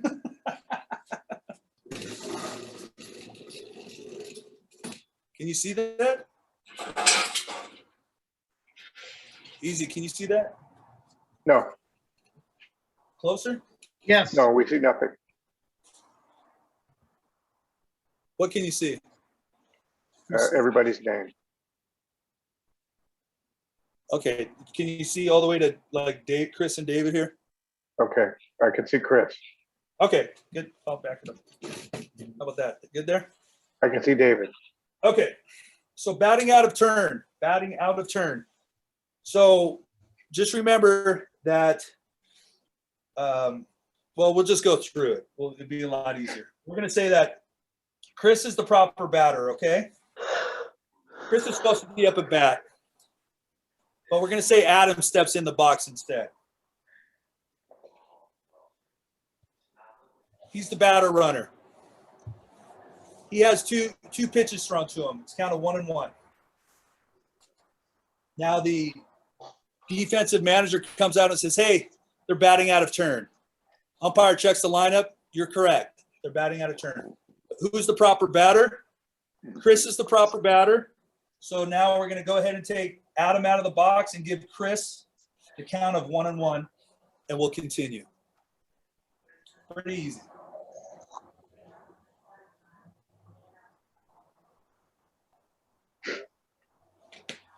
Let's say Chris is the proper batter again.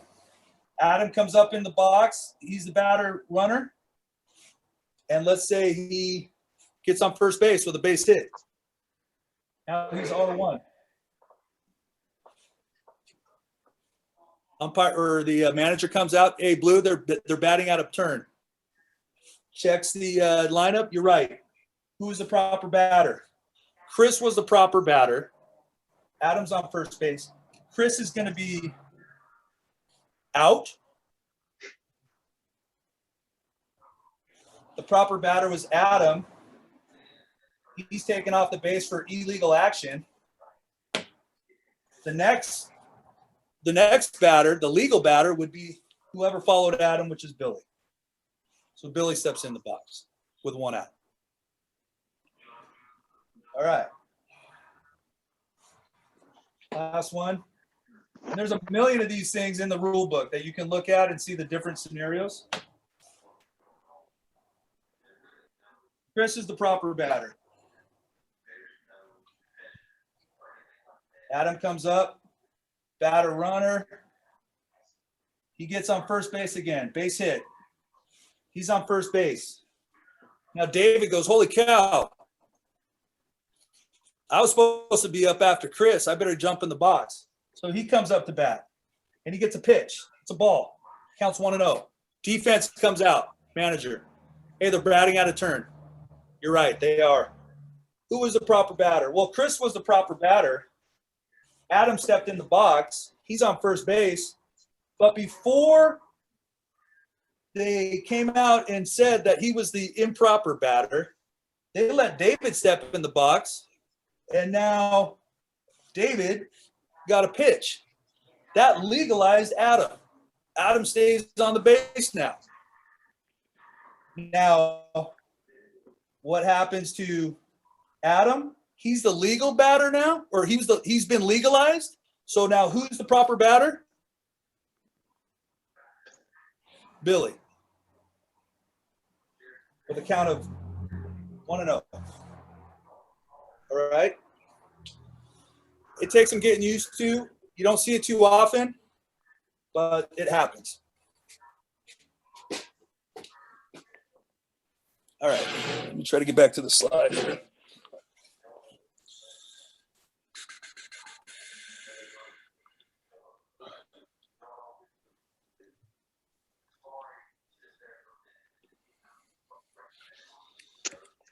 Okay. Okay.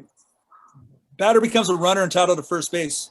So obviously, if we walk the batter, he's entitled to first base. And new this year for 2021, they are now allowing the majors and below divisions to intentionally walk the batter runner at any point. The request can be made prior to him getting in the box or during the at bat. Again, all those pitches or pitches needed to walk him are going to be counted on the pitch count. So that's a new rule. Batter's touched by a pitch ball, not attempting to. Okay, so this is obviously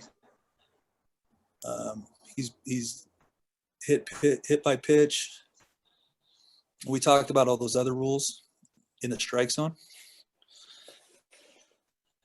Okay, the batter becomes a runner entitled to first base without liability to be put out when the catcher or any other fielder interferes with the batter.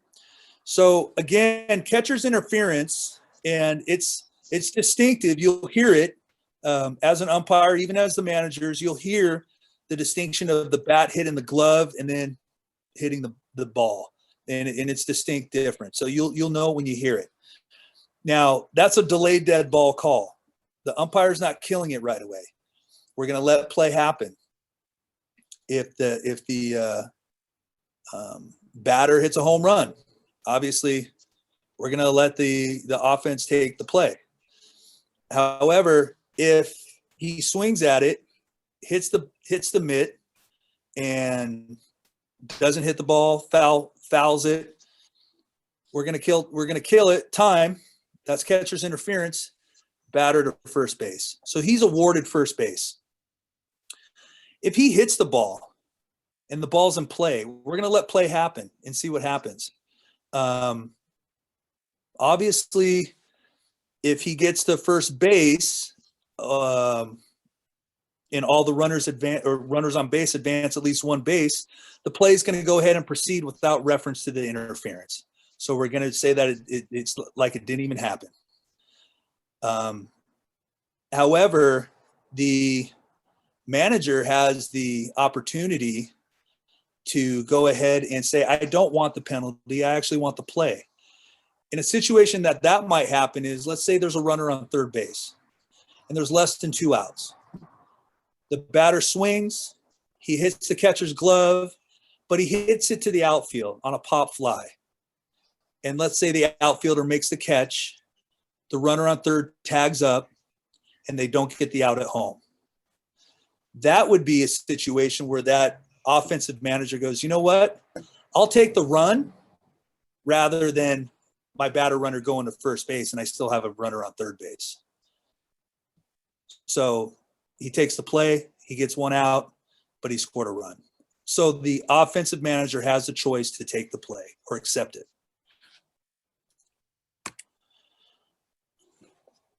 Okay, batter's going to become a runner when there's a fair ball.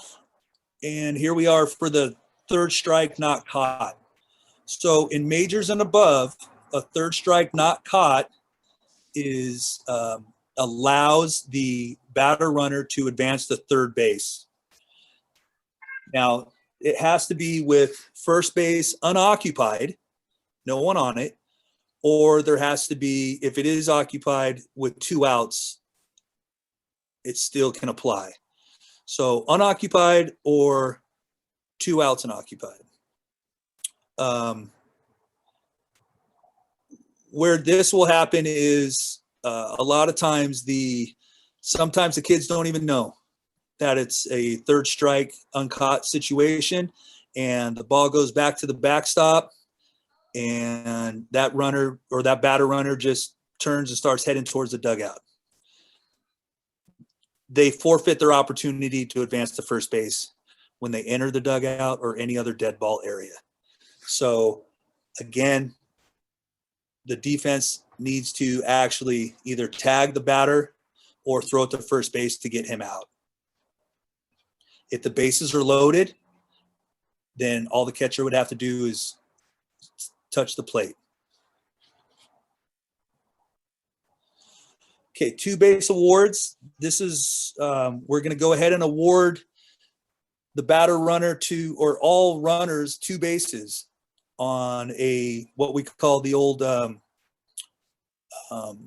ground rule double. So this is where the ball actually bounces and then bounces over the fence or into the stands or under the fence. We're going to give 2 bases.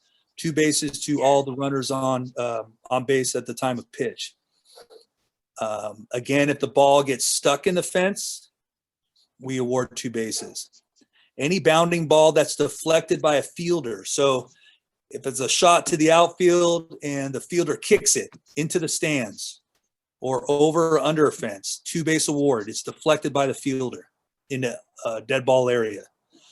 And then again, if it's a fly ball and the fielder deflects it into foul territory, that's a 2 base award. If it's a fly ball and he deflects it into the fair territory over the fence, that's a home run, like Jose Canseco did. Okay, rule 7 is the runners. 2 runners can't occupy the base at the same time. So if you go up to tag, as umpires, you need to know who's going to be out. If the runner's forced, if there's a force on and it would be the one in front that should be advancing is going to be out. If there isn't a force at that bag, then it's the trailing runner.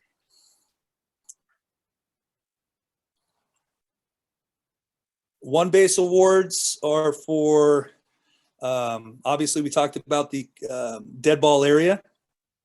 And when the defensive player goes into dead ball area, it's one base award. 8-7 infield in, Asaph second and third. And here's Joseph with Fegley on deck.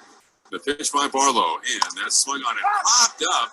Third base way might be playable. Cuthbert toward the dugout, leading into the dugout, and he makes the catch and goes into the dugout. Now they're saying he was out of play. And now they're saying that the A's get a run on that. And scoring is Brown. Profar goes to third, and they say that he caught the ball and then went out of play. And because of that, the A's get a run, and they take a 9-7 lead. You're not going to see that in a million years. He caught the ball, but then with his balance and trying to drape himself near the railing, he wound up going into the A's dugout, which means at that point, the ball is still, the time had not been called, but he's out of play. So runners on second and third, all runners advance one base, that scores a run. So that might be bad coaching right there. No offense. Okay, batted ball. So we're going to give a home run if the ball goes into the playing field, and then on flight it gets knocked into out of play in fair territory. Or actually, what this is addressing is if in the umpire's judgment that ball is carrying into out of play for a home run, and the fielder deflects it by throwing a glove or his hat. If we judge that that ball would have carried into the stands for a home run, and then he deflected it with a piece of his apparel or glove, then that's an illegal act, and we're going to give the home run anyways. However, if a fielder does that on the field, any kind of batted ball, if he throws his or he uses his cap, or the catcher uses his mask or any part of his uniform to play a batted ball, that's a 3-base award. So simple ground ball, if he uses his hat to catch it, that's a 3-base award. Same thing goes if he throws his glove and it touches the ball. If he throws his glove and it doesn't touch, there is no penalty. But if he throws his glove and it touches a batted ball, that's a 3-base award. All these awards are live balls. So we're awarding him the third base. However, if there's overthrows or he thinks he can make it all the way home, he's allowed to do so at his own peril. Just be sure that you're not judging that player as he's going to make a catch, he falls, his glove goes, falls down or flies off, and it makes contact with the ball. That's not necessarily throwing the glove. Okay.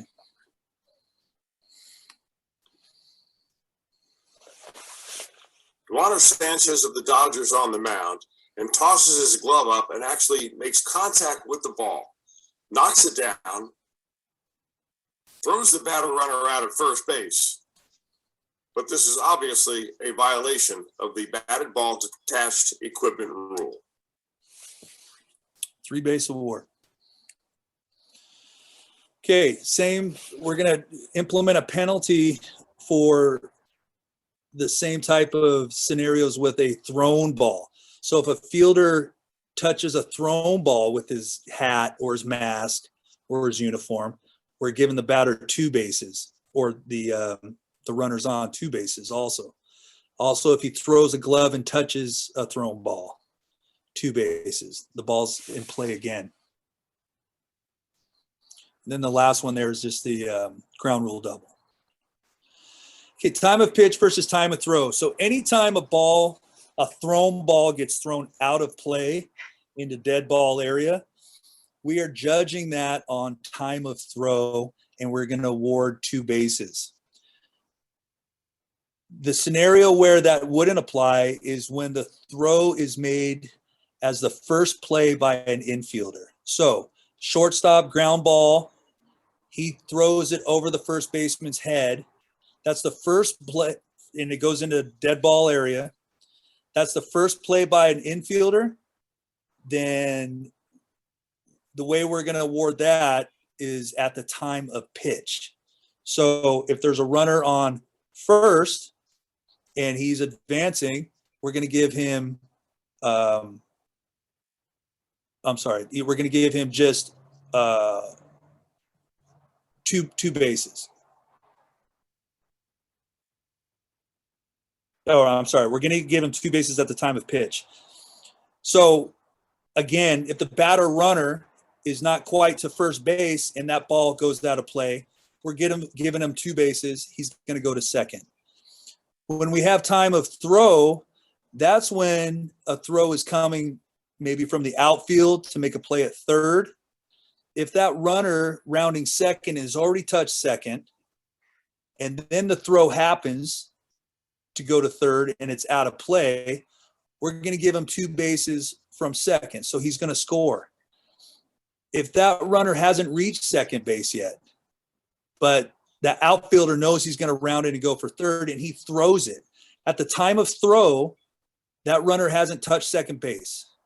So when we award 2 bases, we're giving them third base, second and third. So you need to know time of throw where the runner's actually, what base they've actually obtained. 1 base is awarded for pitchers when they actually throw a pitch and that pitch goes into the stands or into the bench, or if he goes to try and make a pickoff, if he's engaged with the pitcher's plate or the rubber and he makes a throw out of play into dead ball area, that's a 1 base award only. If he disengages from the pitcher's plate and then he throws and it goes out of play, that's a 2 base award. So you need to make sure that if your left-handed pitcher is going to go ahead and try to pick someone off, if he stays engaged with that pitcher's plate, steps towards first to make that throw and it goes out of play, that's a 1 base award. If he disengages, that's a 2 base award.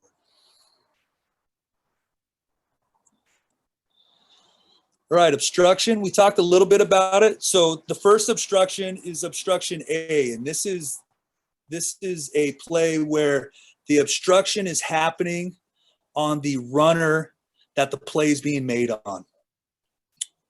So what we have is and this could be as simple as a runner that's leading off in the big diamond, attempting to go back to the bag, slide back to the bag, and the first baseman has the bag blocked.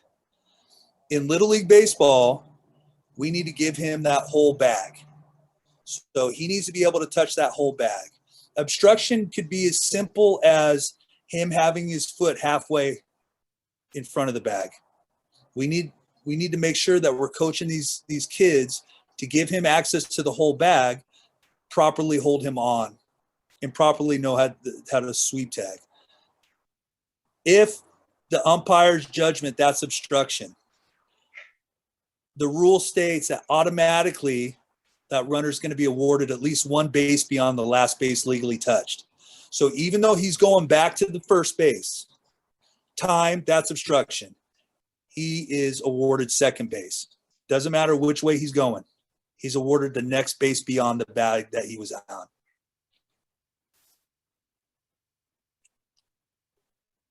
So they are loaded up now. Gamble will back to the top of the Brewers order. Pitch up and away. And it's a 2-ball, 2-strike count. Travis Shaw is now caught between first and second. They throw home. Trent Grisham is in a rundown. Grisham trying to get to the plate, and he's going to be tagged out by Kyle Crick. And they're going to call interference on Elias Diaz. Grisham scores to make it 4-2. Joe West with Elias Diaz right in the middle of the base path. Grisham had to avoid him, and he is granted home plate on what will be called So right there, the runner's base path is being hindered, impeded, or his progress confused by the catcher. That's obstruction. interference on the catcher, Elias Diaz. There was no contact between Grisham and the catcher, but he had to get out of the way of Diaz so that he could try and score. Not a great call, but that is the proper one. Okay, obstruction B. This is where there's no play being made on the obstructed runner, but it's still obstruction. You'll see this happen when batter runner hits the ball into right field, and he's going to go for extra bases. Well, the first baseman might turn around and be watching what that right fielder is doing and where he's going to throw it. As that batter runner rounds first base, he's right in the way of that first baseman's right in the way of his base path, and there doesn't have to be contact. If that batter runner has to veer a little bit or slow down or go around, that's obstruction. The umpire is going to say that's obstruction, and play is going to continue. Now, when the umpire rules obstruction B, he needs to judge what the quality of that hit is and where he thinks that batter runner would end up if the obstruction hadn't occurred.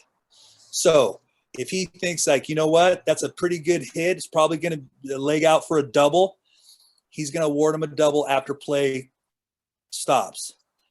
Now, as that batter runner comes around and he's going for second, the ball comes in, they tag him, he's out. The umpire will say, time, that was obstruction on the first baseman.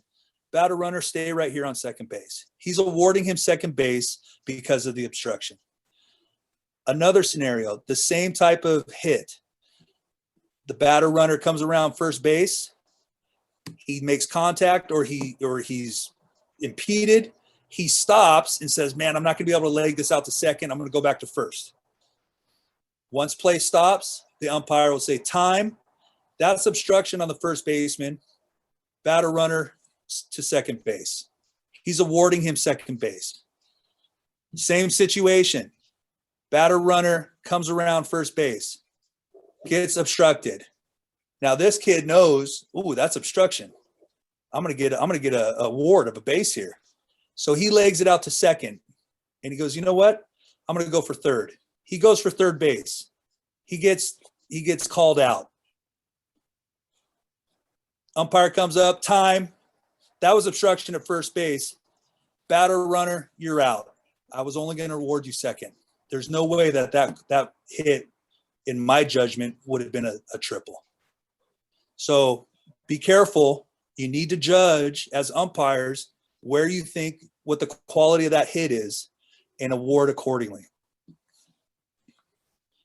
Other obstructions happen at home, and I think I got a video about that coming up here. Rucker lines his one into right. It's going to get all the way to the wall. Let's see if that speed from Osborne will pay off. He's being waited in. Here he comes. Play at the plate. Play at the plate. Safe at the plate. He's calling him for blocking him, and he's giving him home plate. Blocking. Got to call obstruction, but I don't know how you do that on that play when he was going for the ball. He was going for the ball. It was a great play by Austin Peretti. You're an infielder. The fielder has the right to go get the ball. Well, not necessarily. So we talked about the fielder has the right to go get the batted ball, not the thrown ball. I mean, he has a right to go get it, but he can't be in the base path. And this is obvious obstruction. The catcher is lined up right in the base path. He's on the line before the ball even gets there. And as an umpire, you guys need to know exactly when that play is happening and you know there's going to be a play at the plate, you need to look down at that catcher's position and see where he's setting up. If he's setting up on the third baseline extended and he's on the actual line, chances are you might have obstruction when that ball comes in. If he's setting up in front of the plate, you know what? He's probably been coached how to do this, and he'll go field the ball and do like a sweep tag or possibly stay out of his way. So these are just keys to go off of in your umpiring that's going to lead you to the right call. Okay, so in intermediates and above, if you have a runner that's trying to squeeze and he actually makes contact with the batter or the ball, what's going to happen is that pitcher is going to be charged with a balk. That run will score, but the batter will be awarded first base. Okay, runner's going to be out when running more than 3 feet away from his or her baseline to avoid being tagged. So remember that the runners can establish their own base path. If they want to round first base and go out to right field, they can do that because there's not a tag being attempted on them. If there is a player, a defensive player that's attempting to make a tag on a runner, that runner now has to make a decision. If he's going to the next base, it's a straight line to that base. If he's going to the base that he already obtained, it's a straight line to that base. Because the defensive player has the ball, he's attempting to tag him. He has 3 feet on each side. That's a step and a reach. Anything beyond that, he's going to be called out for out of the base path. Runner's out after touching first base. He leaves the baseline, obviously abandoning the effort to touch the next base. Okay, so that's where he actually left the base, abandoning it. The runner does not slide or attempt to get around a fielder who has the ball and is waiting to make the tag. So there is no must slide rule in Little League Baseball at any level. They need to attempt to avoid the player making the play. Okay, so when a runner is coming into home, if the player has the ball, there's not going to be obstruction because now he has the ball in his possession. That runner cannot just railroad over him or just knock him down. He needs to attempt to get around him or avoid him. He can jump over him, but he can't contact him. If he clears him and hurdles him and there's no contact, that's legal. But if he touches him at all, that's going to be illegal because it's for safety reasons. And then, of course, in majors and below, head first slides while advancing are illegal and the runner's going to be out. If he's returning to a bag that's already been obtained, he's allowed to head first slide. Runners out for intentionally interfering with a thrown ball. Intentionally interfering with a thrown ball. 2, now it kicks away from Murphy. Cole going to go to second. Now they got him hung up. Walters was backing up the play and did a tremendous job, and they dropped the ball. McMahon couldn't handle it. They had Cole Calhoun dead to rights. He stuck his head in front of it. Here's the throw. From that angle, from Rob Drake's angle, it does look like Cole Calhoun kind of leaned his head into it like a soccer. So Cole Calhoun is out for illegal contact with a thrown ball. Okay, runner's out if he's tagged and the ball is live and he's off his base. Failing to retouch after a fair or foul ball is caught. So that's not tagging up. That's an appeal play. make sure that as managers and coaches, you don't call timeout if you're trying to make an appeal play, because you got to put the ball back in play. You can do it, but it gets tricky sometimes at certain levels. Okay, we talked about this, a touched batted ball while the runner's on base. If he's on base, it's not a sanctuary. That runner's still going to be out even though he's in contact with the bag. And most of the managers and coaches will teach their runners that are on third base to actually lead off in foul territory. Because if he's hit by a batted ball in foul territory, it's foul. But if he's standing on the bag in fair territory and he's hit, he's going to be out. We talked about the infield fly. Runners out attempting to score on a play in which the batter interferes with the play at home. Okay, we talked about that. Okay, so the runner's going to be out if he fails to return at once to first base after overrunning it or oversliding it. So obviously he's allowed to overrun first base. But if he makes any kind of move, like he's attempting to go to second, then he's vulnerable of being tagged out. It doesn't matter what side he turns to. If the batter runner overruns first base because it's a close play and he turns to his left towards second base, but he's going back to first base, that's not an attempt to go to second. So it doesn't matter which way he turns and they tag him. If he does take a step to second or fakes a move and then he's tagged, of course he's going to be out. Attempting to run to second can mean as little as a step in that direction. It's the intent of the runner we're judging. Okay, in running or sliding over home plate, if he fails to touch the home plate, so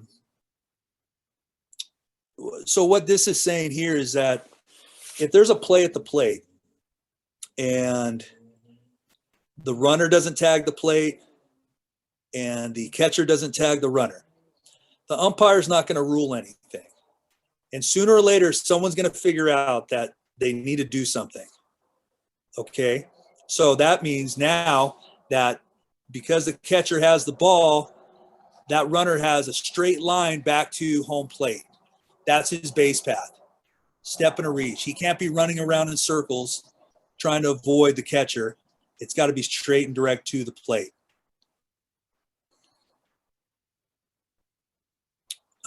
And if he doesn't tag the plate and he goes off into the dugout, now he's forfeited coming back out, and all the catcher has to do is stand on the plate and hold the ball. Okay, interference by a batter, if by the judgment of the umpire, the base coach at third base or first base assist the runner physically, that's going to be coach's interference.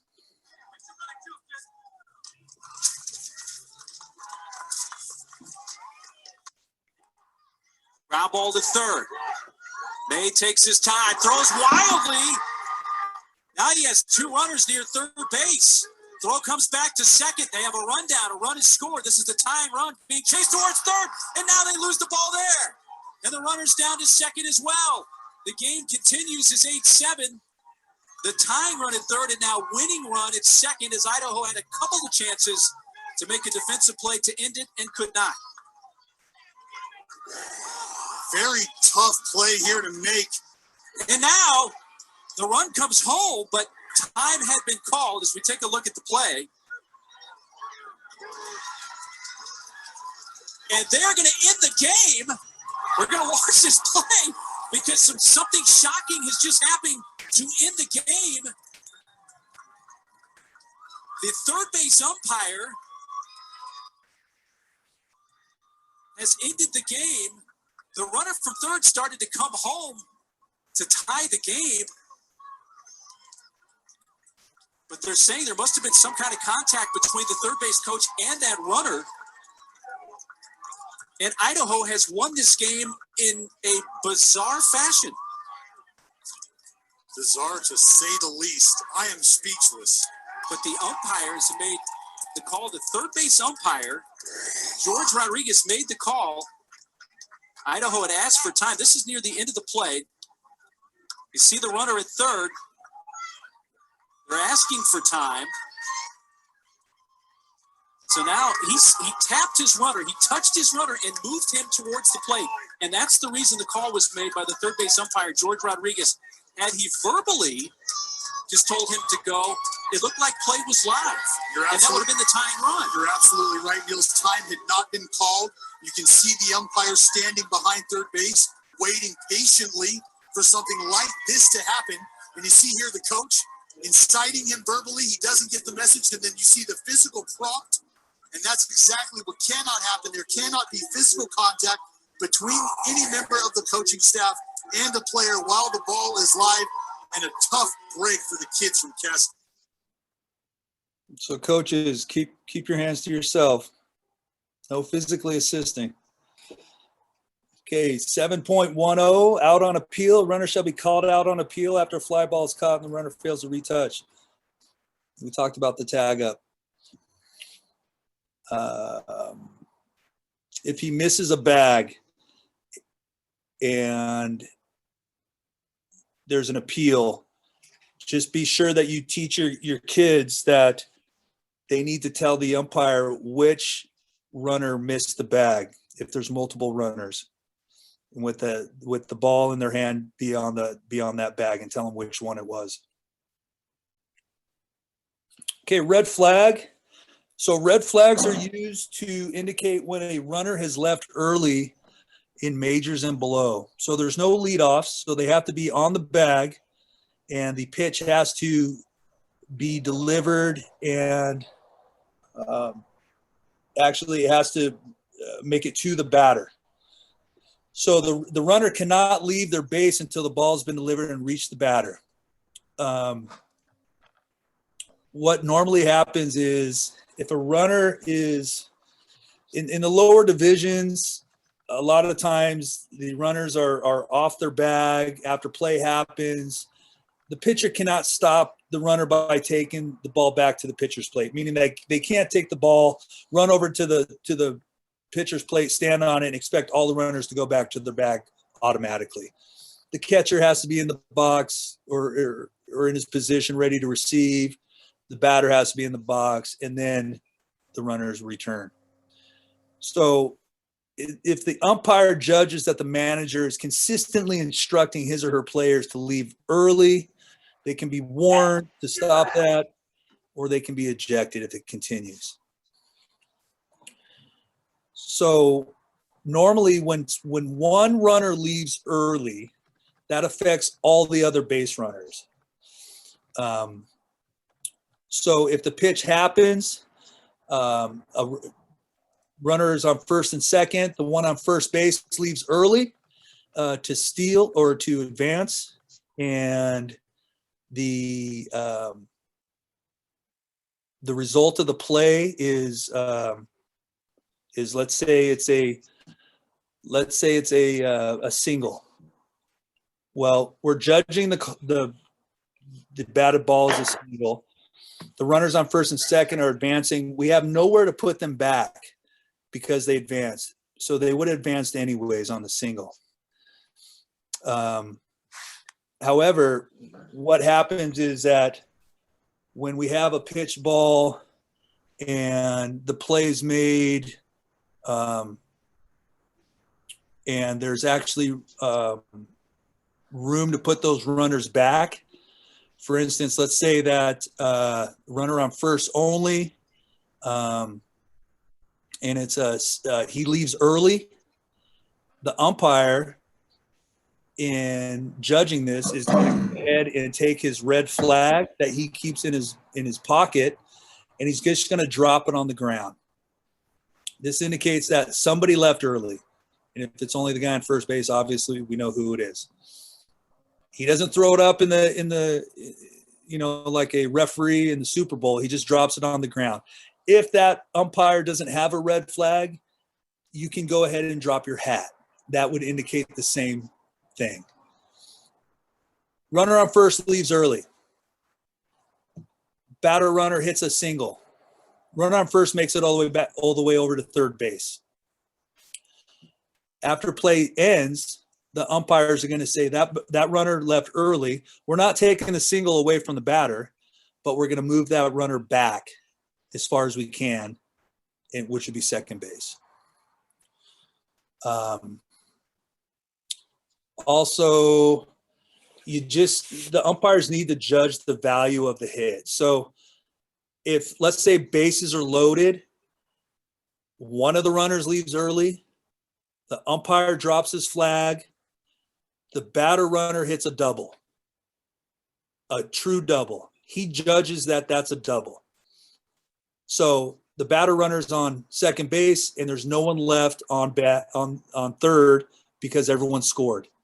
We would take that last scored run, return that runner back to third base because there's an open base to put him at because somebody left early. The other two would score because there's nowhere to put them.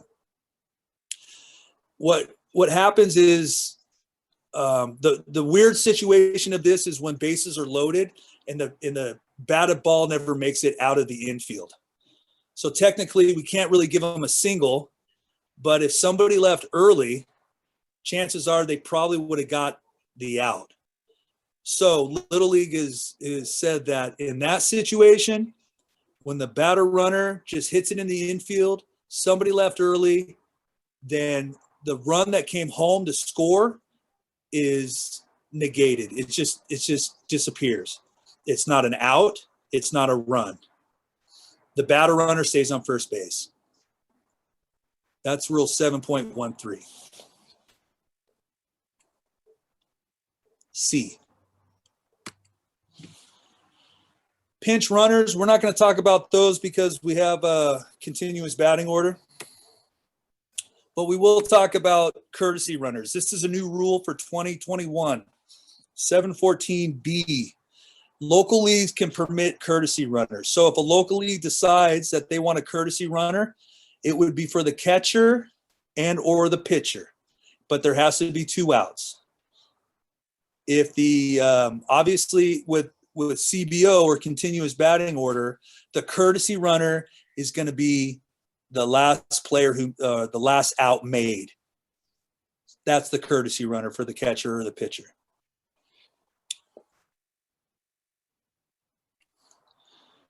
Okay, rule 8, the pitcher. We're almost done.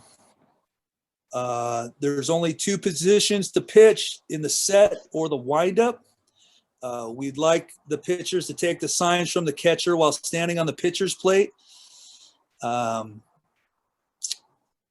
What we do allow the managers to give the signals. Obviously, the pitcher can take the signs from the manager as long as it's not delaying the game.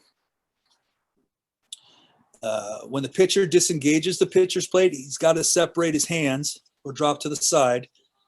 And then we'll talk about coming to a complete stop for the set position. So the windup position, this is a right-handed pitcher, and the plate is at the top of the screen. So he's pitching to the top of the screen. So in the windup position, the key is that his pivot foot, the foot that he's going to be turning and standing on when he throws the ball, starts in contact with the pitcher's plate. The first example is right foot's in contact. The second example is right foot's in contact. The third example, his right foot's in contact. His left foot doesn't need to be in contact with the pitcher's plate to be legal. And that position is as well is legal because his right foot's in contact with the plate. This is illegal. No contact with his right foot.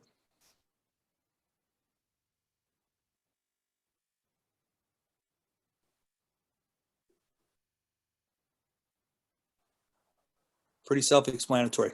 Set position. So in these examples, we need to make sure that in the set position for the right-handed pitcher, that the right foot is in contact with the plate as well. So all those are legal. We don't enforce hybrids in Little League. Be careful in that position there that sometimes the pitcher's mound is not the best kept up field of play, and there might be a big divot or hole right next to that pitcher's plate. We're not going to be so, over the top that we enforce that that's not a correct pitching position if they can't get next to it because of the hole that's there. That would be different, though. Illegal, not in contact with the right foot. Okay, if the pitcher makes an illegal pitch with bases unoccupied, it's a ball. In juniors, intermediate and above, it's a balk with runners on. If a ball slips out of the pitcher's hand and it crosses the foul line, first or third, it's going to be called a ball. If it doesn't cross the foul line, we're going to call it a no pitch with runners without runners on base, and an illegal pitch with runners on base. Or that would be a balk.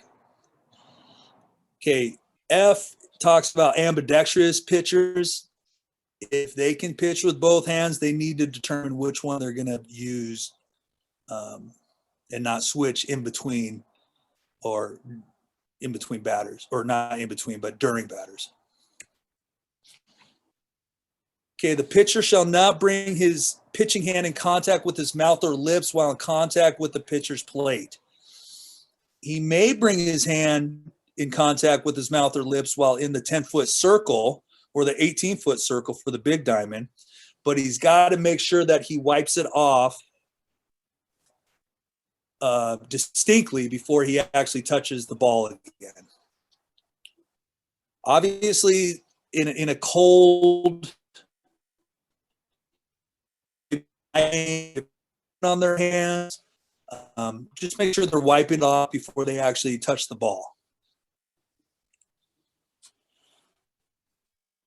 Okay, pitchers can't delay the game throwing to other players when the batter's ready in the box.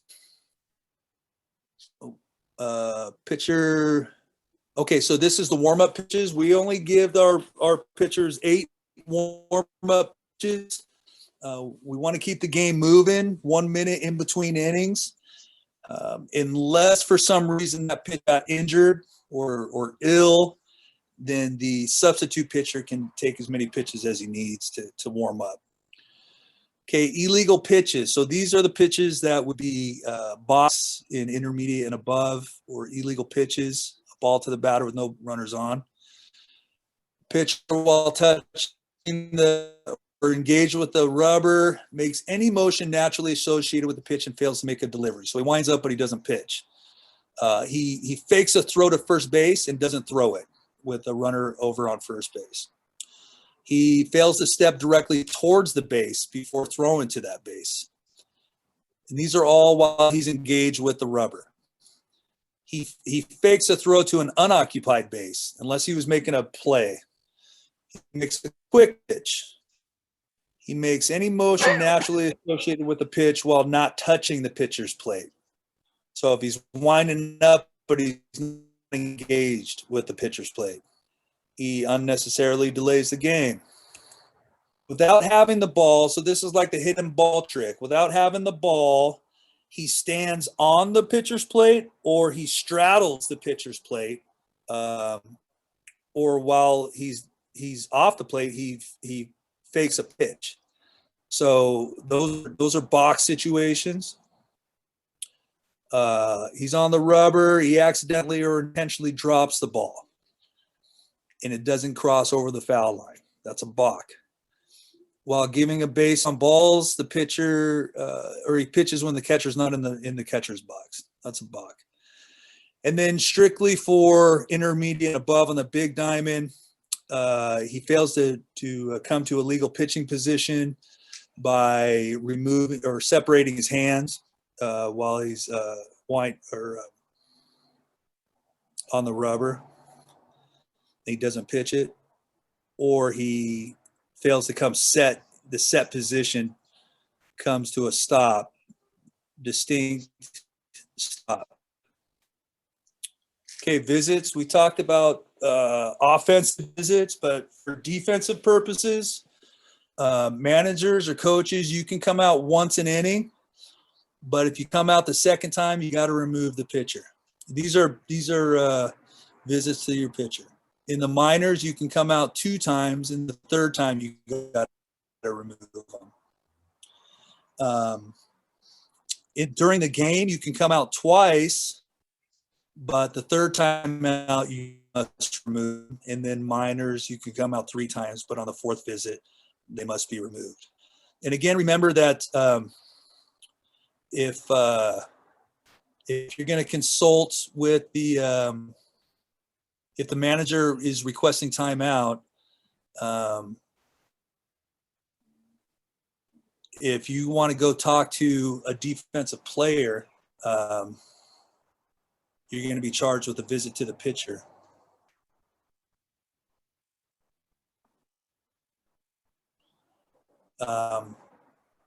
And then for upper divisions, the big diamond, if you take a pitcher out and he's still eligible to return, those visits follow him when he comes back. So sometimes it's best to go ahead and make your pitcher change through the umpire, and you won't be charged. Okay, lastly, this is the last chapter here. The umpire rule 901C grants the authority to the umpire to rule on anything that's not specifically covered in the rules. This isn't a free-for-all for umpires to do whatever they want. Rather, this is something that really has to do with maybe safety. For instance, if a kid keeps on throwing the bat on swings and it keeps on making contact with the catcher, in order for there not to be injuries, that umpire may warn the manager, hey, you got to make sure that kid holds on to that bat. This is his warning. Next time I'm going to have to eject him for safety reasons. So again, it's not addressed in the rule book, but the umpires can possibly rule like that. 901D, this had to do with the Houston Astro cheating gate, that a team manager and any of those responsible for stealing signs shall be warned after the first offense and then ejected. 902C, this has to do with umpires overruling other umpires. So if you have an issue with the umpire making the call, if it's the second base umpire, you don't go to the plate umpire to try and have him render judgment on that call. You would request time and you go talk to the umpire that made the call. And quite possibly that umpire may ask for some help from his partners. And as umpires, we want to get the call right. So if we get together and I say, Scott, I tell you what, man, I had that guy safe on that tag from where I'm standing at the plate. And I know you called him out, but I'm just telling you what I had. Well, Scott would be the one that would make the decision whether he's going to reverse that call or not. I'm not going to overrule him. And he may or he may not. If he feels solid about it, then that's his call. But he may take the input from the other umpires, go, you know what? Yeah, maybe I kicked it. And then he's going to be the one that rules that, okay, that runner's safe. We never overrule each other. It's all judgment. This last rule is just in regards to the COVID situation, that they are allowing umpires, if the league approves it, to umpire from behind the pitcher. Again, that's a local rule, but it is something that's in there to allow that. And that is it, everyone. Is anyone awake? With you. Bueller. Rick, we had All right, man. I had a couple questions sent to me on the chat page. about COVID and what COVID's going to mean as far as umpiring and such. Just to let everybody know, I know there's 200 of you on here, managers and umpires. Basically, for us to resume play after all the county stats are met, and I just got a text on the statistics that was calculated today.